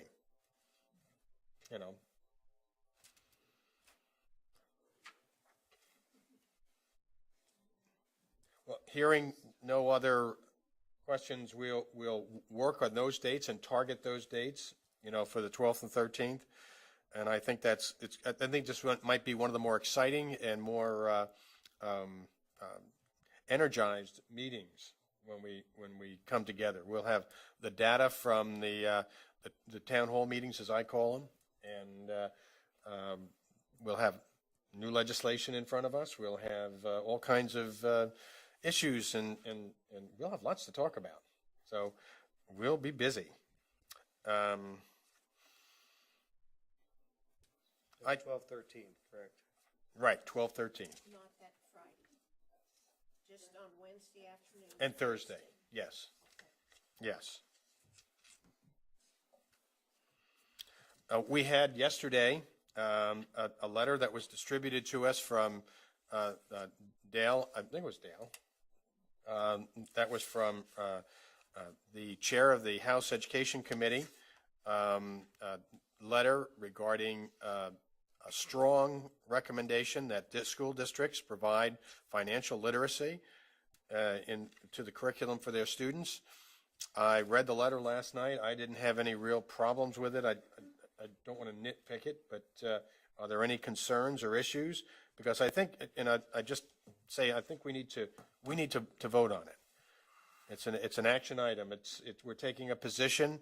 It's not a position that we haven't done before. We've already on record as saying that we strongly support, that school districts provide financial literacy within their curriculum, but we didn't want to mandate it as an unfunded mandate. Most school districts are providing this in one level or another, either directly as courses, within their curriculum, for even some for graduation requirement, while others have them embedded in courses that all students must take. It's in the standards that we have already.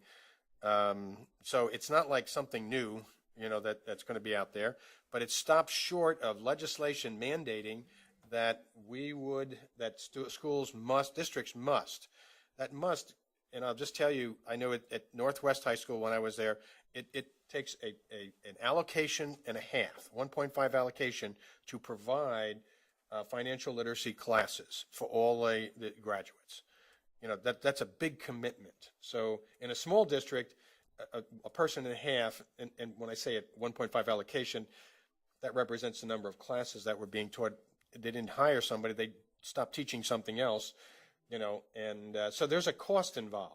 And that's what we're trying to, some districts are doing it really well without having to have it as a mandate from the legislature. Janet? Thank you, Mr. Chair. I serve as a member I represent the board on the Kansas Council for Economic Education. And that council is wonderful. They provide all kinds of materials for districts, for programs, for games, all kinds of neat things, And they've taken a position that they don't believe it should be mandated because all districts do it in a different way, as Jim said. I mean, some like to have a class. Others want to do it in a different way. But I guess my question, I think I know the answer because I've asked it before and I've been told, but maybe things change. So I just want to make sure that what I'm asking, I just want to make sure that if I state this, that I'm telling the truth. It's my understanding, because I know the council worked with the department, that financial literacy is embedded in our standards, like in our math standards, our social studies standards, various standards that they're embedded K through 12. Am I telling, is this correct? So, therefore, we basically have this embedded for all districts. The financial literacy standards are not just a math thing, so they're across That's what I mean. our standards. Correct. It's not a standalone course.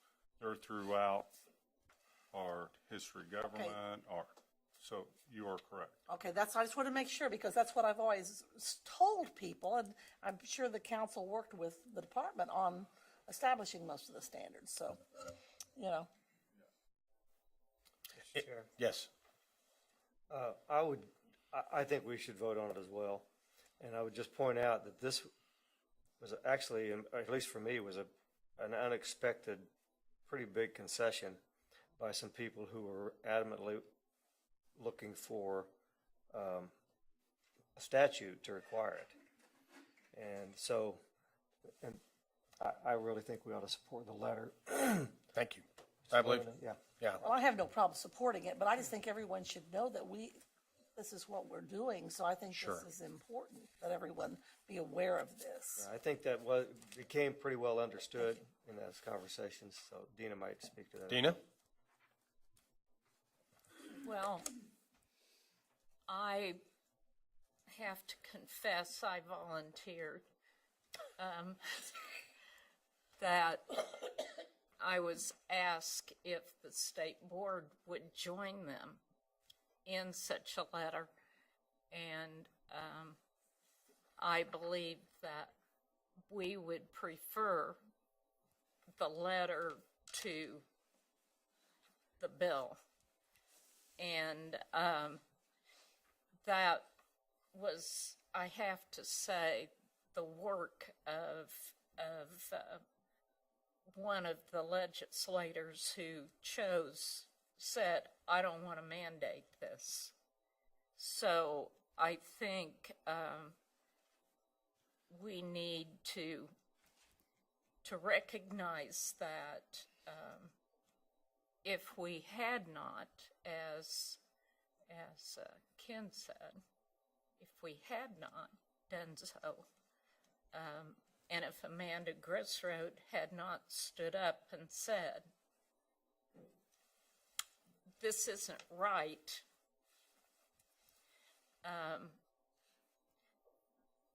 I think we would have a bill, have a law. So with that in mind, I would move that we support this letter. Okay. It's been moved to endorse the letter by Dina and second by Ken. All those in favor, please signify by raising your right hand. Those opposed, same sign. Vote 10-0. We will also, I will extend my appreciation to Representative Highland and the House Ed Committee for their thoughtfulness and forthright work on this.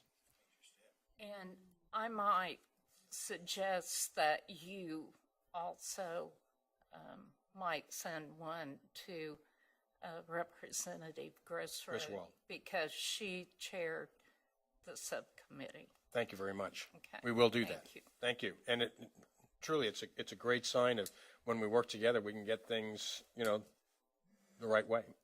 Yeah. Okay. All right. Next, we're going to adjourn. We're going to recess. Oh, board travel. Oh, how could I forget that? Oh my gosh. Board travel.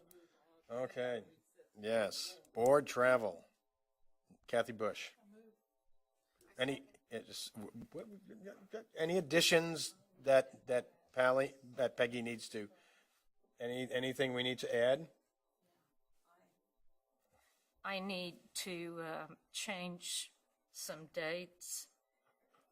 The negotiations strike the April 22nd, and it's May 6th. And also on April 30th, that's a coalition of innovative school districts meeting. And I noticed my name was on the Manhattan Chamber meeting, May 4th. And I also would like to attend the May 3rd Scholars presentation. And that's all. Thanks. Your innovative districts be in Salina again? No, it's here. Topeka. And I'll already be in Topeka, so. I just and thank you for reminding me.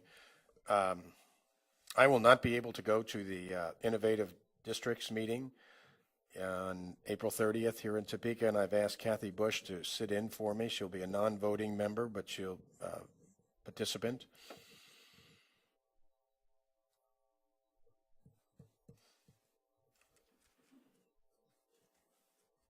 Okay, other additions, deletions?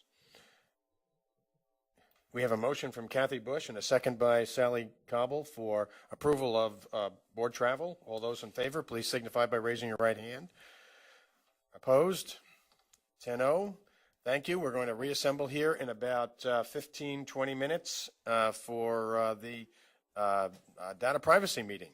Thank you very much. Are we adjourned? Yes.